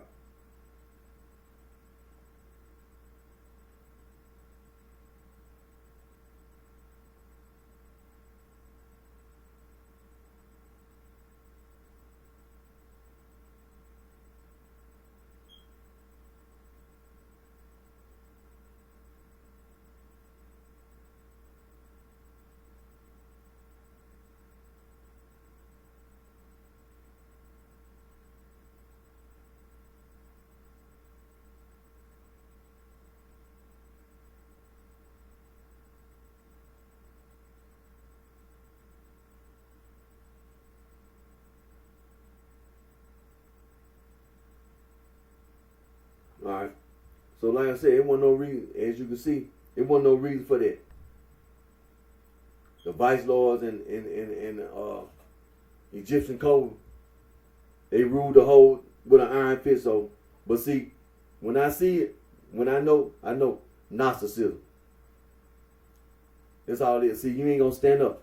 See, during that period of time, coming out of the civil rights movement and everything, a lot of before the civil rights movement, black / African American being denied education, Gnosticism, just like the occult.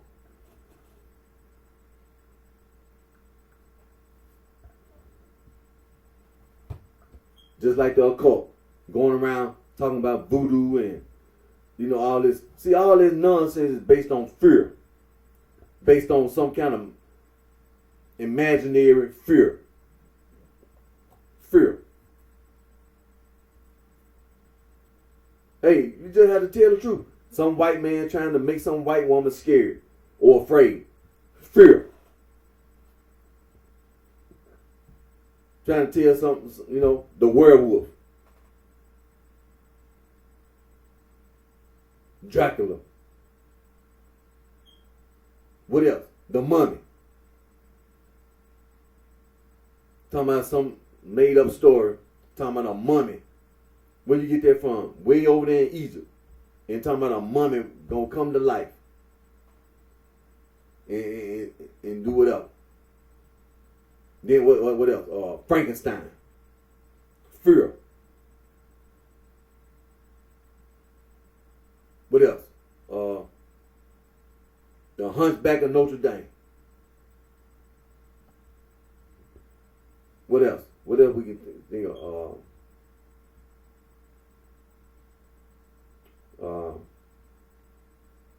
What's the other one? With the skeleton. What they call that one? With the skeleton come to life. Not the mummy now, not the mummy, but just a skeleton. They got one, with a skeleton come to life. Then they got like the Walking Dead, Walking Dead, all that kind of stuff. Where dead people come to life and they can't die and all this. If they touch you or bite you or something, then you're gonna be just like them. See, it's fear. It's fear. Using fear to control people. You influence people with fear, and then you have these people under your control. See, think about slavery.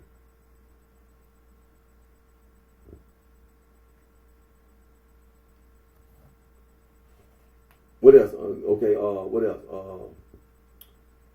Just like some of these superheroes And it's always some kind of villain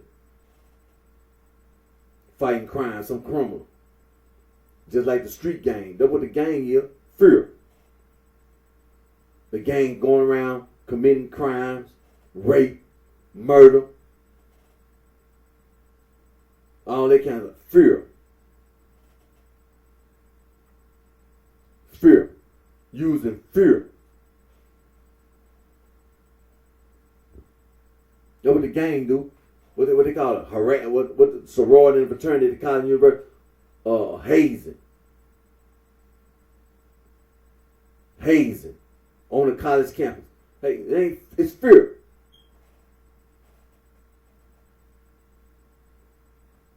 Then you got what?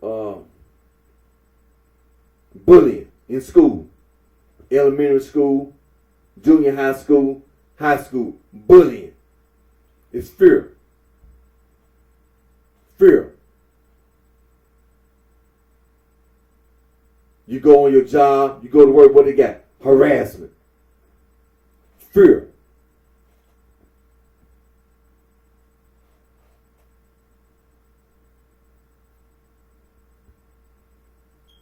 When you're living in your community, that's what the gang do. See, that's what the gang do. When you're in your community, when you're not at school, when you're not at work, when you're not on your job, you just at home in your community. What is the gang? If you're a local business owner, somebody trying to extort money from the business owner. You got your own auto mechanic shop, and local people come to you to get their cars repaired. And then what happened? The gang. They extort money. You got a flower shop. The gang. They extort money from you. You got some kind of veterinary shop where you treat the animals. People bring their cats and dogs. You being pressured with money. Putting pressure on them. Extorting money from them. You got your own medical practice. Local residents come to you to get treated for medical problems. What happened? The gang. Extorting money from them. The restaurant. The gang extorting money.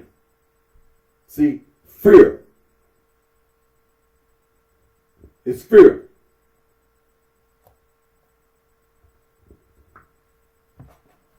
That's what it is. And where they get this fear, trying to make up some kind of what? Religion. Hermetism.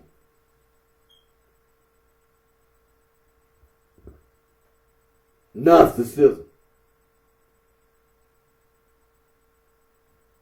What they call it? Freemasonry. The Prince Hall Freemasons.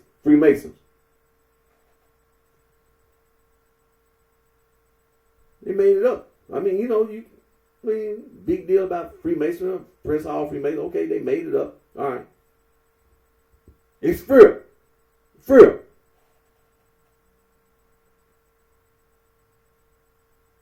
New Age. Fear. The occult. Fear. Make you afraid. Make you scared.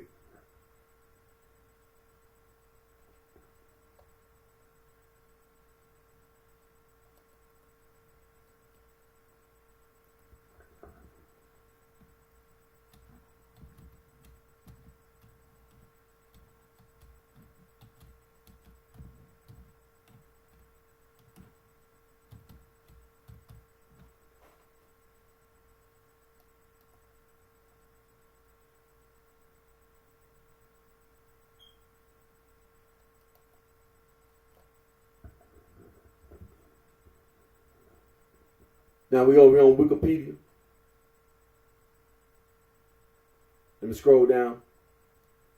The Jewish principles of faith. Let me scroll down. Let me scroll. All right, we got references. We got further reading. All right. And of course, you're going to have footnotes and citations and things of this nature. But I'm going to summarize a lot of this because I've been going over it. Continue to refer to this because it's very important. All right. Jewish principle of faith. Judaism does not centralize authority in any single individual group. The formulation of principles of faith that are universally recognized by all branches of Judaism remains undefined.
All right, when we be talking about the divisions of, Jewish branches of Judaism, I clicked over there right quick you have Orthodox movements.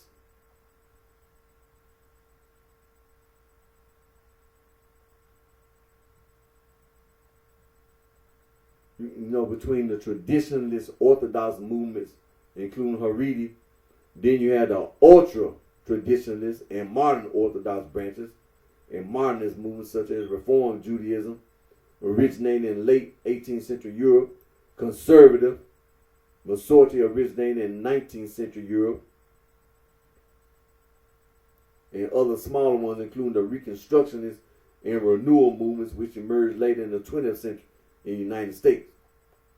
So these are some of the movements and, branches. Then you also have other divisions of Judaism in the world reflecting being more ethnically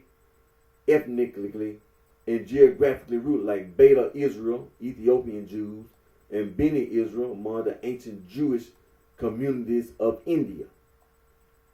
Then you have today like what they call Messianic Jews.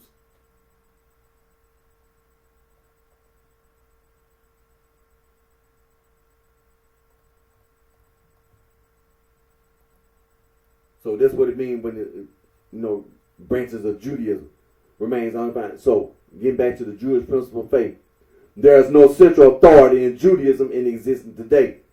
Although the Sanhedrin, the supreme Jewish religious court, would fulfill this role if it were reestablished. Instead, Judaism's principle of faith remained debated by the rabbis based on their understanding of the sacred writings, laws, and traditions, which collectively shape its theological and ethical framework. The most accepted version in extent is the opinion of Maimonides. Judaism affirms the existence and uniqueness of God and stresses the performance of deeds or commandments alongside adherence to a strict belief system.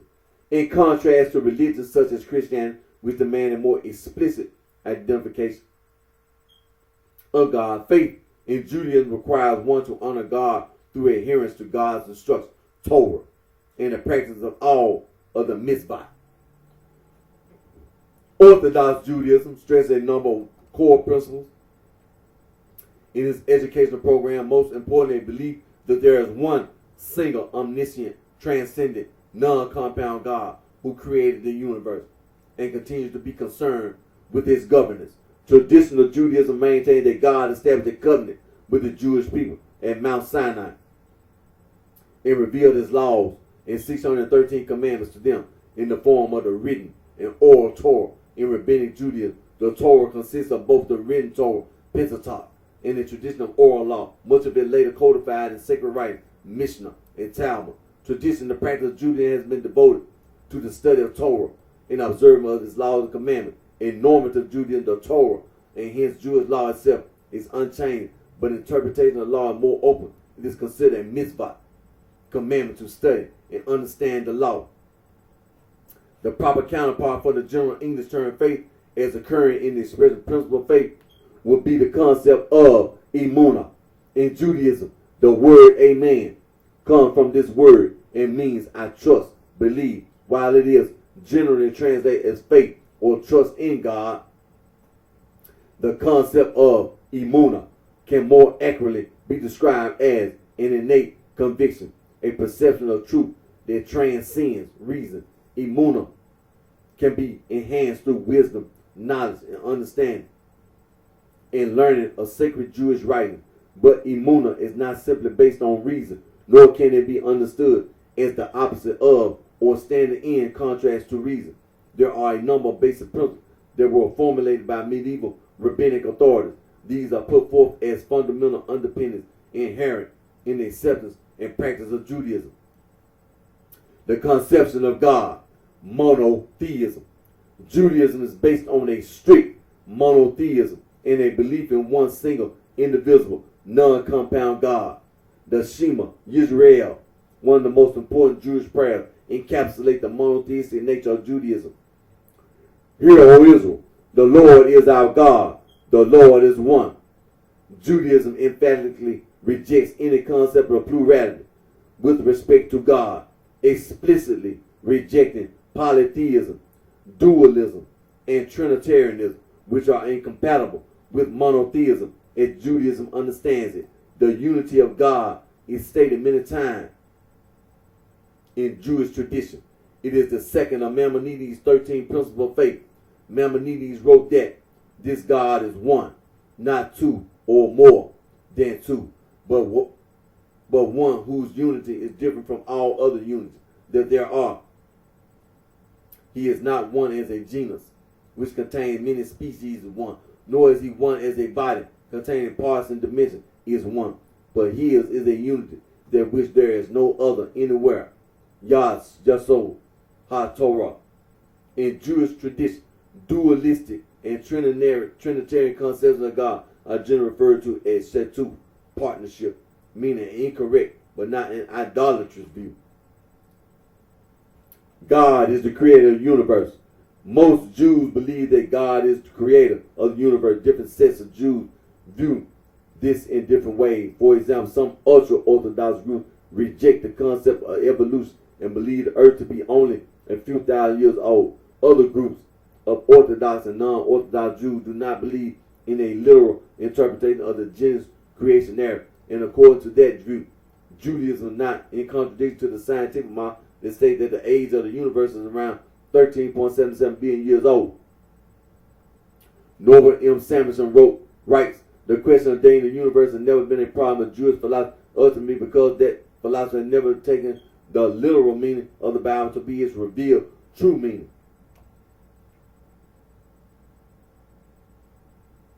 All right, let me see here.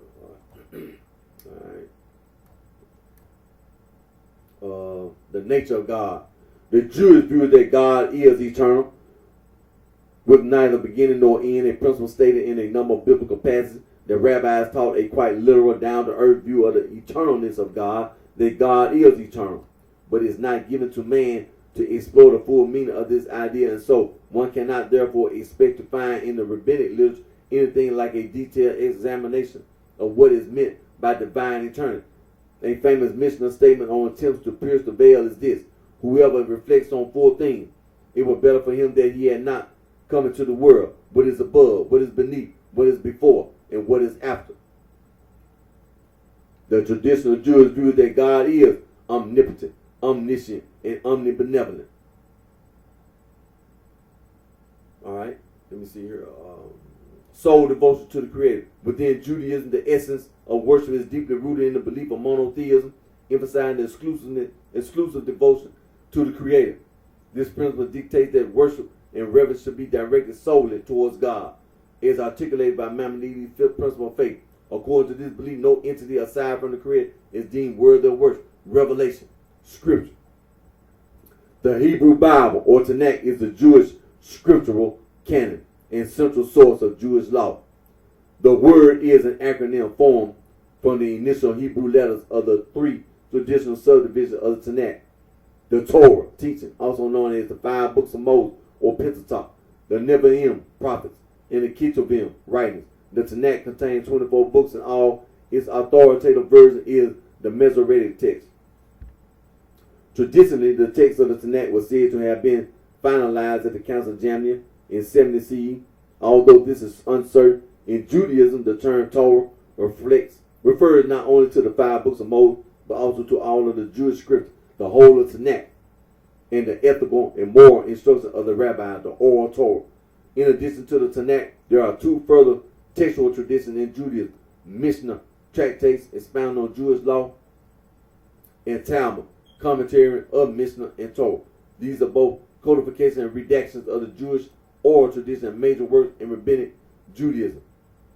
The Talmud consists of the Babylonian Talmud, produced in Babylon around 600 CE, and the Jerusalem Talmud, produced in the land of Israel circa 400 CE. The Babylonian Talmud is the more extensive of the two and is considered the more important. The Talmud is a representation of the Torah through sustained analysis and argument with unfolding dialogue and contention between rabbinic sages. The Talmud consists of the Mishnah, a legal code, and the Gemara, Aramaic for learning, and analysis and commentary to that code. Rabbi Adin Steinsaltz writes that if the Bible is the cornerstone of Judaism, then the Talmud is the central pillar. No other work has had a comparable influence on the theory and practice of Jewish life, shaping influence on the theory and practice of Jewish life in states. The Talmud is the repository of 1,000 years of Jewish wisdom and the oral law, which is as ancient and significant as the written law the Torah finds expressed therein. It is a conglomerate of law, legend, and philosophy, a blend of unique logic and shrewd pragmatism, of history and science, anecdotes and humor, although its main object is to interpret and comment on a book of law. It is simultaneously a work of art that goes beyond legislation and its practical application. And although the Talmud is, to this day, the primary source of Jewish law, it cannot be cited as an authority for purposes of ruling. Now, Moses and the Torah. Orthodox and conservative Jews hold that the prophecy of Moses is held to be true. He is held to be the chief of all prophets, even of those who came before and after him. This belief was expressed by Maimonides, who wrote that Moses was superior to all prophets, whether they preceded him or arose after. Moses attained the highest possible human level. He perceived God to a degree surpassing every human that ever exists. God spoke to all other prophets through an intermediary. Moses alone did not need this. This is what the Torah means when God said, mouth to mouth, I will speak to him. The great Jewish philosopher Philo understands this type of prophecy to be an extraordinarily high level of philosophical understanding which had been reached by Moses and which enabled him to write the Torah through his own rational deduction of natural law. Maimonides described a similar concept of prophecy. Since a voice that did not originate from a body cannot exist, the understanding of Moses was based on his lofty philosophical understanding. However, this does not imply that the text of the Torah should be understood literally, as according to Karaism. Rabbinic tradition maintained that God conveyed not only the words of the Torah, but the meaning of the Torah. God gave rules as to how the law was to be understood and implemented, and these were passed down as an oral tradition. This oral law was passed down from generation to generation and ultimately written down almost 2,000 years later in the Mishnah, in the 2 Talmud. For Reformed Jews, the prophecy of Moses was not the highest degree of prophecy. Rather, it was the first in a long chain of progressive revelation in which mankind gradually began to understand the will of God better and better. As such, they maintain that the laws of Moses are no longer binding, and it's today's generation that must assess what God wants of them. This principle is also rejected by most Reconstructionist Jews, but for a different reason. Most posit that God is not a being with a will. Thus, they maintain that no will can be revealed. The origin of the Torah. The Torah is composed of 5 books called in English Genesis, Exodus, Leviticus, Numbers, and Deuteronomy. They chronicle the history of the Hebrews and also contain the commandments that Jews are to follow. Rabbinic Judaism holds that the Torah extant today is the same one that was given to Moses by God on Mount Sinai. Maimonides explained, we do not know exactly how the Torah was transmitted to Moses, but when it was transmitted, Moses merely wrote it down like a secretary taking dictation. Thus, every verse in the Torah is equally holy, as they all originate from God and are all part of God's Torah, which is perfect, holy, and true. Prophecy. Jews believe that the Almighty created time chooses prophecy. Many of such occurrences are described in the Nevi'im, the books of the prophet. However, since the destruction of the first temple, prophecy has ceased. The oral Torah. Orthodox Jews view the written and oral Torah as the same as Moses taught for all practical purposes. Conservative Jews tend to believe that much of the oral law is divinely inspired, while Reform and Reconstructionist Jews tend to view all of the oral law as an entirely human creation. Traditionally, the Reform movement held that Jews were obliged to obey the ethical but not the ritual commandments of Scripture. Although today many Reform Jews have adopted many traditional ritual practices, Karate Jews traditionally consider the written Torah to be authoritative, viewing the oral law as only one possible interpretation of the written Torah.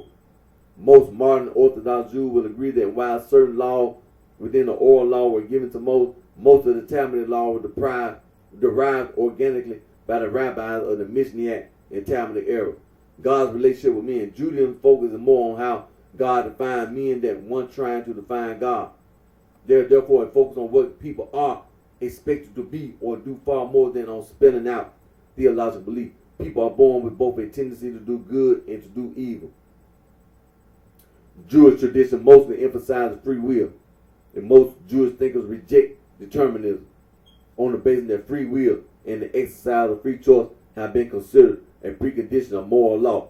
Moral indeterminacy seems to be assumed both by the Bible, which bids man choose between good and evil, and by the rabbis who hold the decision for following the good inclination rather than the evil rests with every individual. Maimonides asserted the compatibility of free will with foreknowledge of God. Only a handful of Jewish thinkers have expressed deterministic views. This group includes the medieval Jewish philosopher Hasdai Krekas and the 19th century Hasidic rabbi Mordecai Joseph Liner of Izbeker.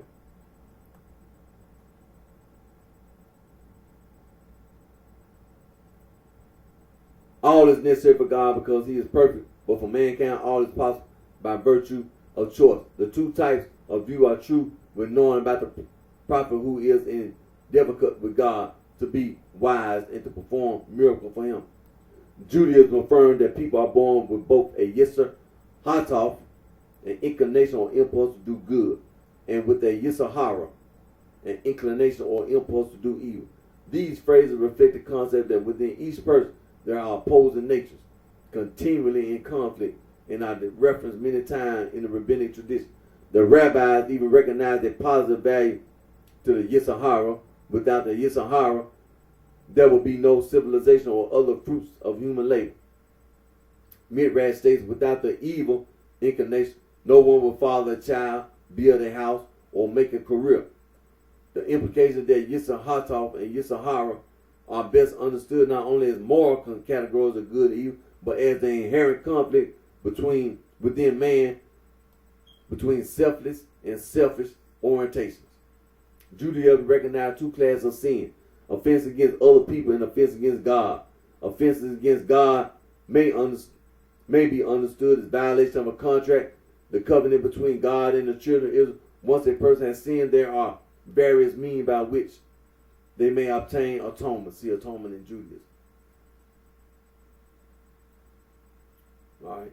Reward and punishment. The mainstream Jewish view that God will reward those who observe his commandments and punish those who intentionally transgress them. Examples of rewards and punishments are described throughout the Bible and throughout classical rabbinic literature. The common understanding this principle is accepted by most Orthodox and conservative and many Reformed Jews. It is generally rejected by the Reconstructionists.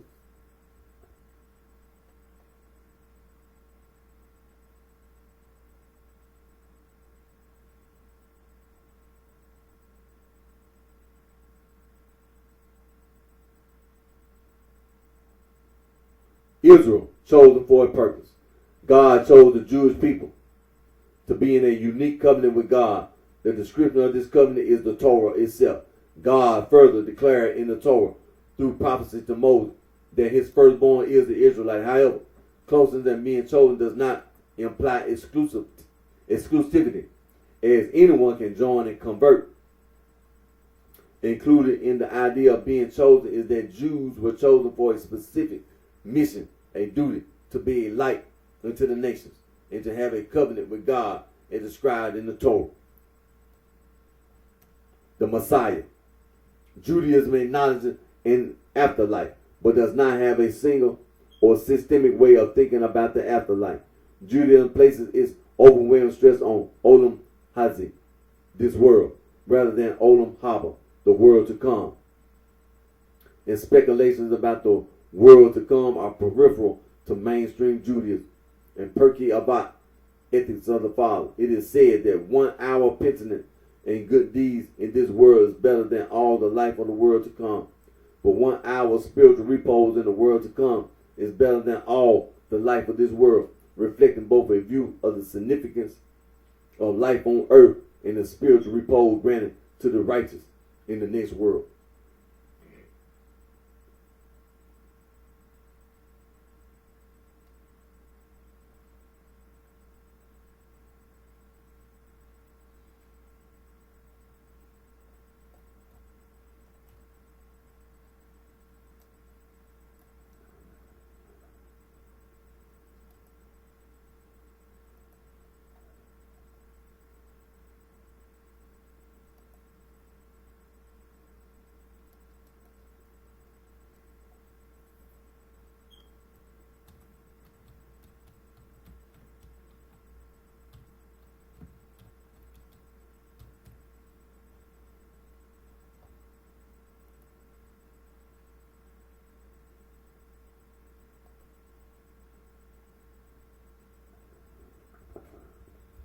Now let's go to this dualism in cosmology.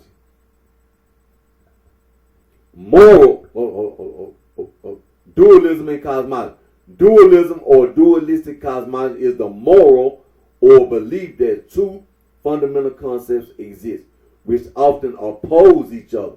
It is an umbrella term that covers a diversity of views from various religions, including both traditional religions and scriptural religions. Moral dualism is the belief of the great complement of or conflict between the benevolent and the malevolent. It simply implies that there are two moral opposites at work, independent of any interpretation of what might be moral and independent of how these may be represented. Moral opposites might, for example, exist in a worldview that has one God, more than one God, or none. By contrast, duotheism, bitheism, or ditheism implies at least two gods, while bitheism implies harmony, ditheism implies rivalry and opposition, such as between good and evil, or light and dark, or summer and winter. For example, a ditheistic system could be one in which one God is a creator and the other a destroyer. In theology, dualism can also refer to the relationship between the deity and creation, or the deity and the universe. See theistic dualism. That form of dualism is a belief shared in certain traditions of Christianity and Hinduism. Alternatively, in ontological dualism, the world is divided into two overarching categories. Within Chinese culture and philosophy, the opposition and combination of the universe's two basic principles are expressed as yin and yang. In our traditionally foundational doctrine of Taoism, Confucianism, excuse me, and some Chinese Buddhist schools. Now, many myths and creation motives with dualistic karma have been described in ethnographic and anthropological literature. The motives conceive the world as being created, organized, or influenced by two demiurges, culture heroes, or other mythological beings who compete with each other or have a complementary function in creating, arranging, or influencing the world. There is a huge diversity of such cosmology. In some cases, such as among the Chukchi, the beings collaborate rather than compete, and they contribute to the creation in a co-equal way. In many other instances, the two beings are not of the same importance or power. Sometimes one of them is even characterized as gullible. Sometimes they can be contrasted as good versus evil. They may be often believed to be twins or at least brothers. Dualistic motives in mythology can be observed in all inhabited continents. Zolotarjov conclude that they cannot be explained by diffusion or borrowing, but are rather of convergent origin. They are related to a dualistic organization of society, morties. In some cultures, the social organization may have ceased to exist, but mythology preserved the memory in more and more disguised ways. All right, moral dualism. Moral dualism is the belief of the great complement or conflict between the benevolent and the malevolent. Like ditheism, bitheism, moral dualism does not imply the absence of monist or monotheistic principles. Moral dualism simply implies that there are two moral opposites at work, independent of any interpretation of what might be moral, and unlike ditheism, bitheism, independent of how these may be represented.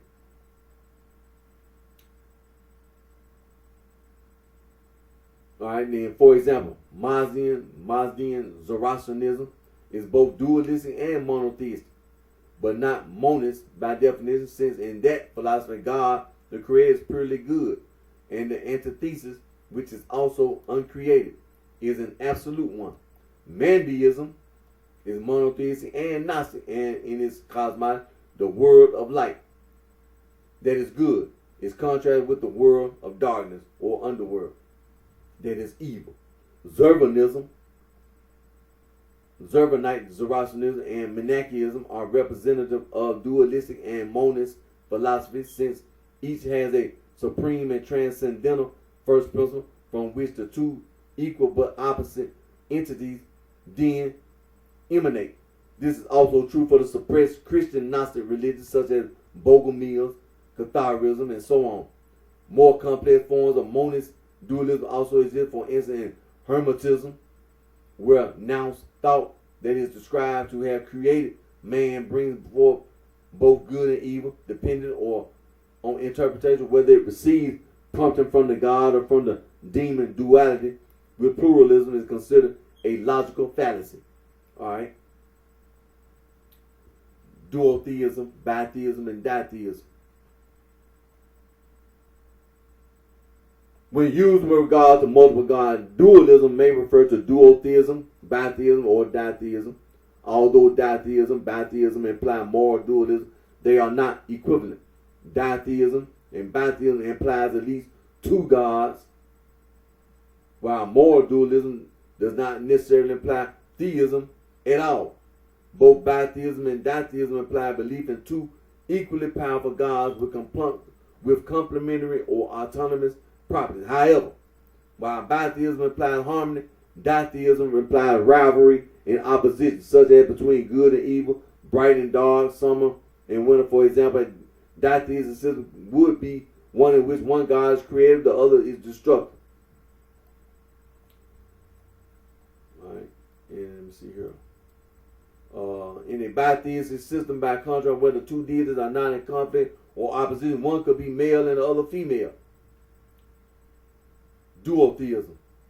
One well-known example of a bitheistic or duotheistic theology based on gender polarity is found in the neo-pagan religion of Wicca. In Wicca, dualism is representing the belief of a god and a goddess as a dual partnership in ruling the universe. This is centered on the worship of a divine couple, the moon goddess and the horn god, who are regarded as lovers. However, there is also a ditheistic theme within traditional Wicca, as the horn god has dual aspects of bright and dark, relating to day, night, summer, winter, expressed in the oak king and the holy king, who in Wiccan myth and ritual are said to engage in battle twice a year for the hand of the goddess, resulting in the changing season. Within Wicca, bright and dark do not correspond to notions of good and evil, but are aspects of the natural world, much like yin and yang in Taoism. Now, radical dualism or absolute dualism, which posits two co-equal divine forces, like monachiism, conceives of two previously coexisting realms of light and darkness, which become embroiled in conflict owing to the chaotic actions of the latter. Subsequently, certain elements of the light become entrapped within darkness. The purpose of material creation is to enact the slow process of extraction of these individual elements, at the end of which the kingdom of light will prevail over darkness. Monachiism likely inherits this dualistic mythology from Zoroastrianism, in which the eternal spirit or Huru Mazda is opposed by the antithesis Angramania. The two are engaged in a cosmic struggle, the conclusion of which will likewise see Ahura Mazda triumphant. The hymn of the pearl included the belief that the material world corresponds to some sort of malevolent intoxication brought about by the powers of darkness to keep elements of the light trapped inside it in a state of drunken distraction. Now, mitigated dualism, where one of the two principles is in some way inferior to the other. Such classical Gnostic movements as the Sethians conceived of the material world being created by a lesser divinity than the true God that was the object of their devotion. The spiritual world is conceived of as being radically different from the material world, coextensive with the true God and the true home of certain enlightened members of humanity. Thus, these systems were expressive of a feeling of acute alienation within the world, and their resultant aim was to allow the soul to escape the constraints presented by the physical realm. However, bitheistic and ditheistic principles are not always so easily contrastable. For instance, in a system where one god is the representative of summer and drought and the other winter and rain, fertility, the mythology of Persephone, Martianism, and early Christians said and held that the Old and New Testament were the work of two opposing gods, both were first principles but of different religions. Now, theistic dualism. In theology, dualism can refer to the relationship between God and creation or God and the universe. This form of dualism is a belief shared in certain traditions of Christianity and Hinduism. Zoroastrianism or Mazdaism is one of the world's oldest continuously practiced religions, based on the teachings of the Iranian-speaking prophet Zoroaster. It has a dualistic cosmology of good and evil and an eschatology which predicts the ultimate conquest of evil by good. Zoroastrianism exalts an uncreated and benevolent deity of wisdom known as Ahura Mazda, wiser as its supreme being. Monachiism was a major religion founded in the 3rd century AD by the Parthian prophet Mani. In the Sasanian Empire, Monachiism taught an elaborate dualistic cosmology described the struggle between a good spiritual world of light and an evil material world of darkness. Through an ongoing process that takes place in human history, light is gradually removed from the world of matter and returned to the world of light where it came. Its beliefs were based on local Mesopotamian religious movements and Gnosticism. In Christianity, the dualism between God and creation has existed as a central belief in multiple historical sects and traditions of Christianity, including Marcionism, Catharism, Paulicianism, and other forms of Gnostic Christianity. Christian dualism refers to the belief that God and creation are distinct, but interrelated through an indivisible bond. However, Gnosticism is a diverse, syncretistic religious movement consisting of various belief systems, generally united in the belief in a distinction between a supreme, transcendent God and a blind, evil demiurge responsible for creating the material universe, thereby trapping the divine spark within matter. Gnosticism is not limited to Christianity and also incorporates beliefs from other Abrahamic traditions, such as early Jewish sects.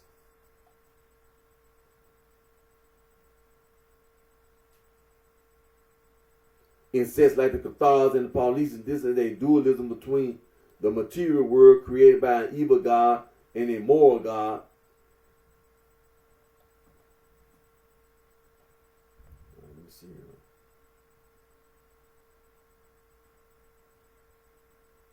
Now, scroll down to ontological dualism. Alternatively, dualism can mean the tendency of humans to perceive and understand the world as being divided into two overarching categories. In this sense, it is dualistic when one perceives a tree as a thing separate from everything surrounding it. This form of ontological dualism exists in Taoism and Confucianism and a foundational theory within traditional Chinese medicine.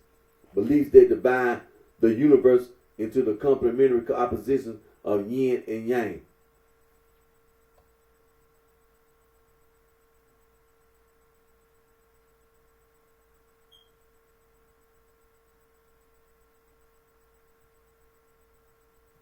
In traditions such as classical Hinduism, Samkhya, Yoga, Vaisheshika, Vaisheshika, and the latter Vedanta schools, which accepted the theory of gunas, Chinese Pure Land, and Zen Buddhism or Islamic Sufism, a key to enlightenment is transcending this sort of dualistic thinking without merely substituting dualism with monism or pluralism.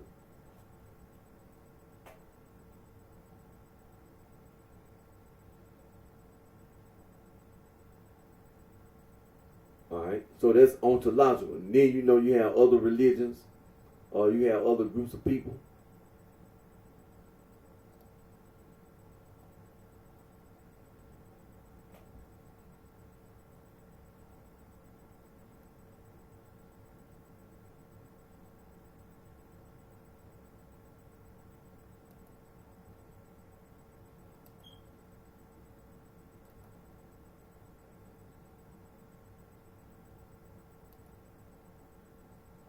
I'm going to click over here right quick to the Britannica and talk about the same thing, dualism.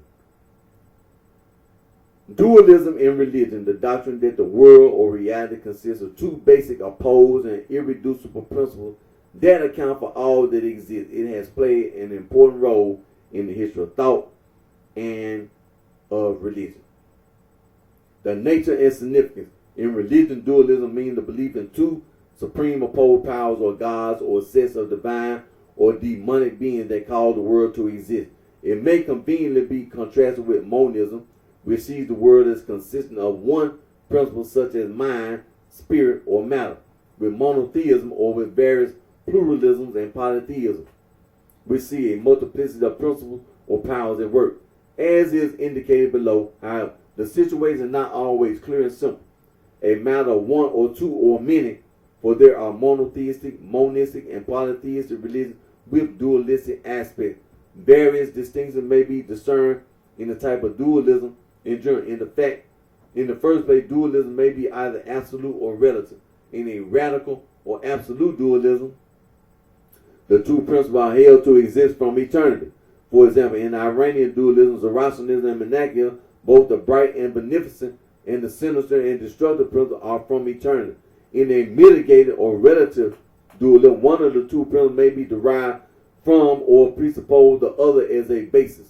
For example, the Bogomils, a medieval heretical Christian group, held that the devil is a fallen angel who came from God and was the creator of the human body, into which he managed by trickery to have God infuse his soul.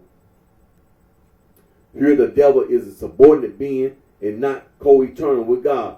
The absolute eternal being, this then is clearly qualified, not a radical dualism. Both radical and mitigated types of dualism are found among different groups of the late medieval Catholic, a Christian heretical movement closely related to the Bogomils.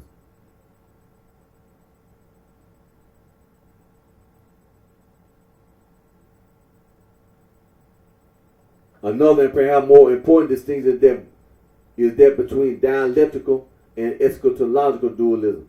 Dialectical dualism involves an eternal dialectic or tension of two opposed principles, such as in Western culture, the one and the many, or idea and matter, or space called by Plato the receptacle, and in Indian culture, Maya, the illusory world of sense experience and multiplicity, and Atman Brahman, the essential identity of self and ultimate reality.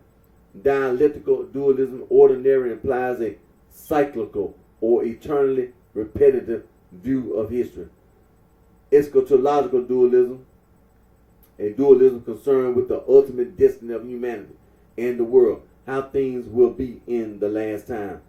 On the other hand, conceives of a final resolution of the present dualistic state of things in which evil will be eliminated at the end of a linear history, constituted of a series of unrepeatable events instead of a cyclical repetitive one. The ancient Iranian religions, Zoroastrianism and Manichaeism and Gnosticism, a religio-philosophical movement influential in the Hellenistic world, provide examples of eschatological dualism, a type of thought such as Platonism that insists on a profound harmony in the cosmos, is thus more radically dualistic because of this irreducibly dialectical character than Zoroastrianism and Manichaeism, with their emphasis on the cosmic struggle between two antithetical principles, good and evil. Midway between these extremes is Gnostic dualism, which has an ontology or theory of being of an Orphite Platonic type, but which also affirms the final disappearance and annihilation of evil with the eventual destruction of the material world, and thus comprise both dialectical and eschatological dualism.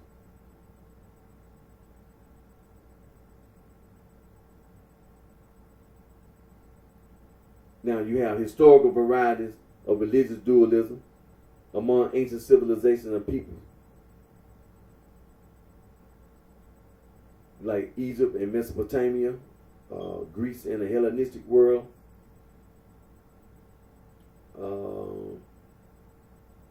Iran, among South and East Asian religions. Then you have among religions of the West. All right, when it comes to Judaism, no real dualism is found in Judaism except in the Gnostic and theosophic forms of Jewish mysticism known as Kabbalah.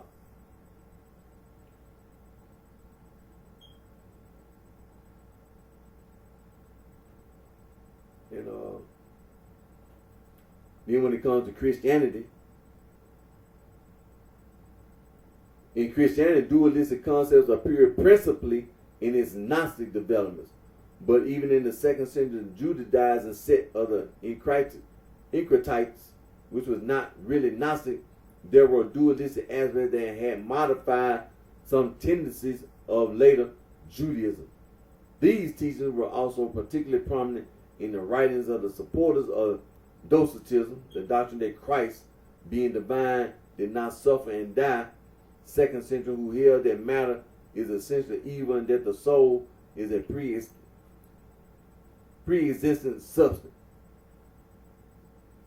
According to the Encratites, the pre-existent soul, once it gets informated by concupiscence, drops into the carnal world. Since generation perpetuates the soul's state of decay in this bodily world, the Encratites condemned all sexual relations. All right.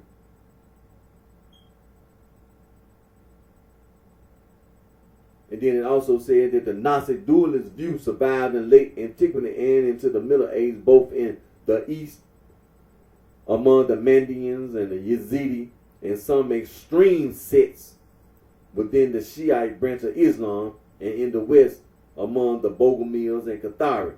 It is still present today in modern theosophy. Then you have religions of modern indigenous peoples. So when it comes to this dualism in cosmology,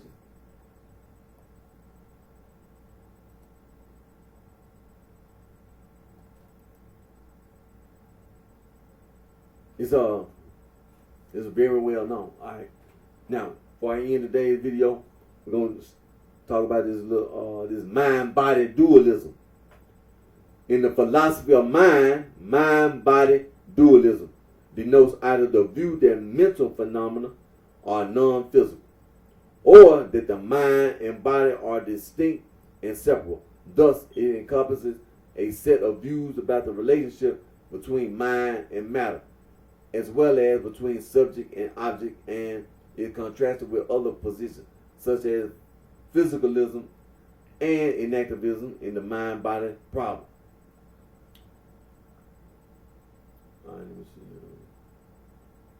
All right, dualism is closely associated with the thought of Rene Descartes, 1641, who holds that the mind is a non-physical and therefore non-spatial substance. Descartes clearly identified the mind with consciousness and self-awareness and distinguished this from the physical brain as the seat of intelligence. Hence, he was the first documented Western philosopher to formulate the mind-body problem in the form in which it exists today.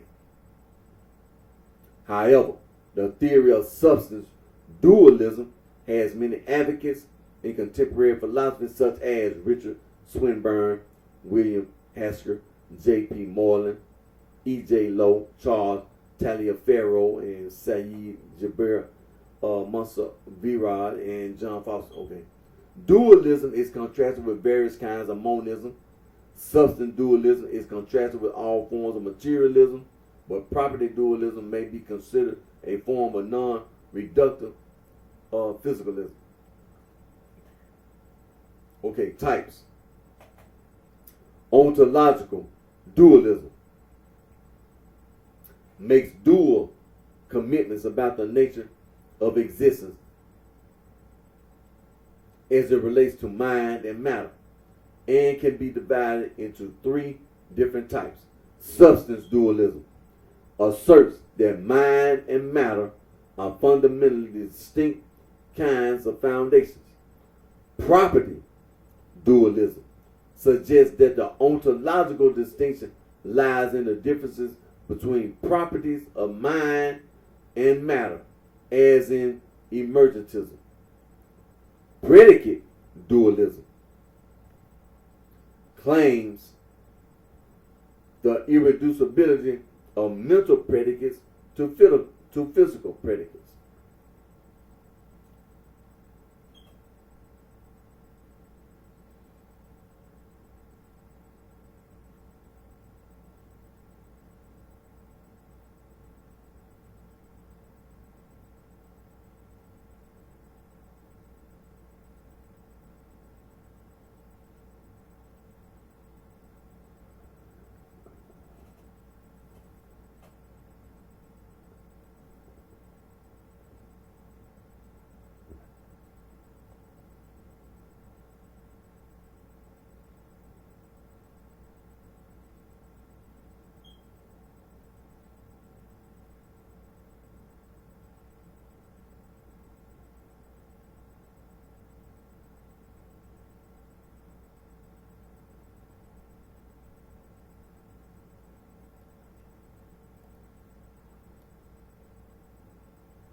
Now, I was just glancing at some of these different dualism. It is, all right, when it comes to substance or Cartesian dualism, we got all this stuff that falls up under that. Then you come to property dualism.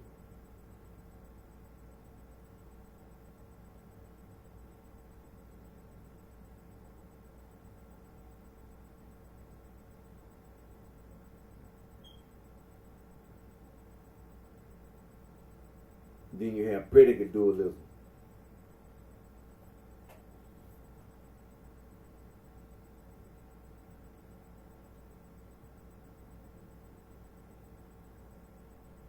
But when you get through with it, the thing that you have to remember is that this is ontological dualism.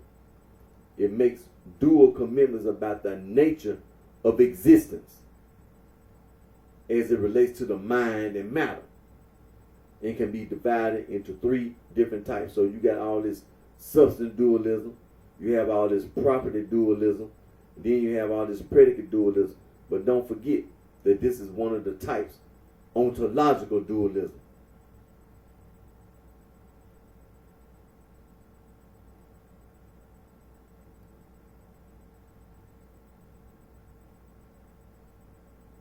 Then you got all this dualist views of mental causation, interactionism and epiphenomenalism, parallelism, occasionalism, Kantianism.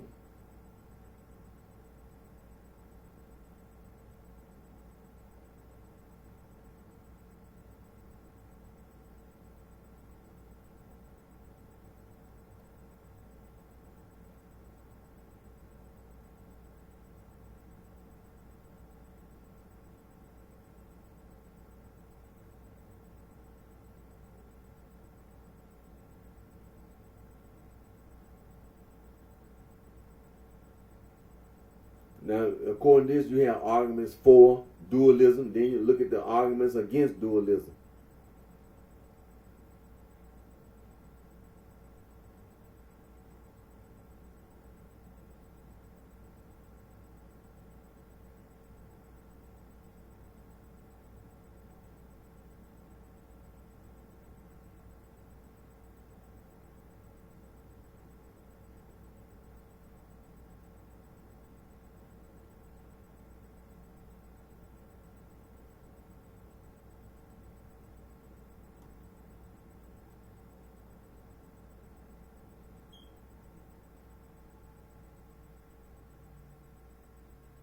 So, like I said,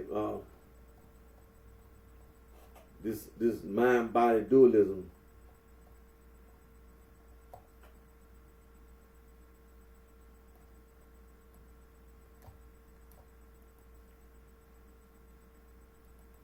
I'm gonna get ready to end today's video.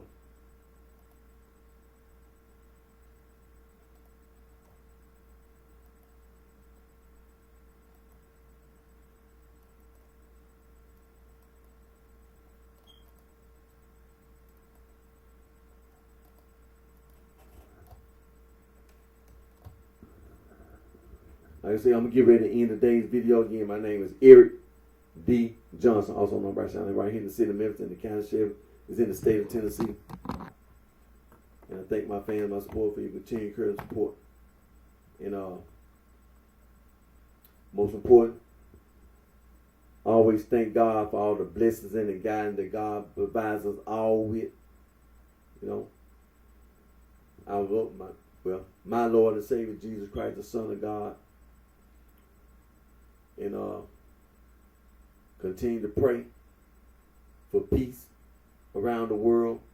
We know there are still wars being fought. There's a war in Israel, in the Middle East that's being fought, and the war in Ukraine. There are wars all over in the continent of Africa. Wars in Asia, East Asia. Just wars all over the world. Continue to pray that people around the world can not resolve their differences through war. That we continue to follow the example that's been set by the United Nations, and continue to sit down and to negotiate and talk these issues out peaceably, and not have to go into a war, and so I'm gonna come back on my next video. I'm gonna continue and reflect on the things that's being presented on my video, because see, all this information is in the library. It's a beautiful thing that we have, that the Dead Sea Scroll have been discovered. And because when it comes to that Protestant nonsense, it just goes to show that, it never really was no reason for you to be running your mouth. It really wasn't. Because a lot of the information from the Old Testament, a lot of those books from the Old Testament have been discovered. There's a lot of things that's being talked about God's name, that you didn't hear none of those Protestants even talk about. You didn't hear none of those Protestants even mention some of the names that have been discovered in the Dead Sea Scroll that you don't even hear none of these Protestants talk about. They didn't even say nothing about it. I'm not going to even get into these fringe groups. I'm not going to talking about some guy talking about they the prophet and all that. Man, when they discovered the Dead Sea Scroll, do you not see? Do you not open your eyes and see that it's been people making these outlandish claims that they some kind of prophet or whatever? You don't even hear the information that's in the Dead Sea Scroll being talked about by these so-called prophets or whatever. So from that point, I'm glad that the Dead Sea Scroll was discovered. Because when I hear about God's name in the Dead Sea Scroll, not just Yahweh, but those other words that you hear in the Dead Sea Scroll that's been pointed out, and you talking about some daggone prophet or messenger that didn't know nothing about it, didn't know nothing about it.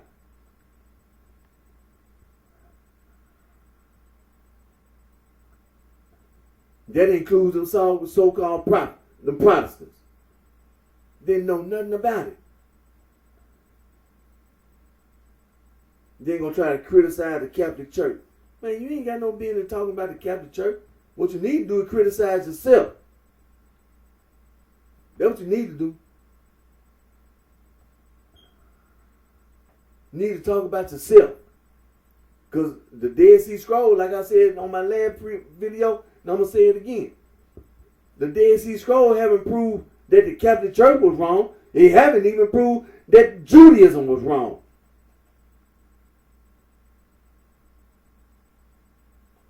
And as old as the information is, it's old. It goes all the way back to the first temple, not the second temple. We talking about the information that was written, that was contained in the Dead Sea Scroll.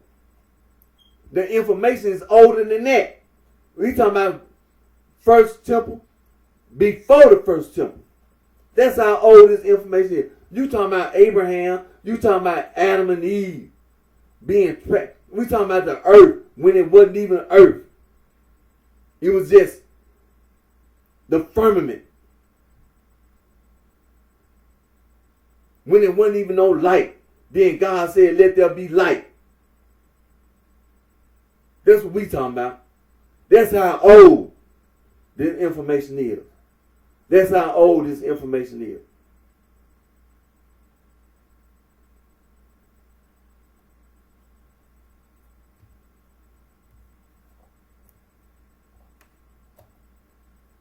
So we're gonna come back. We're gonna stay on this information and see when it comes. And then when it comes to Lord Stone disciple, like I said, hey, you can't stand on the lie.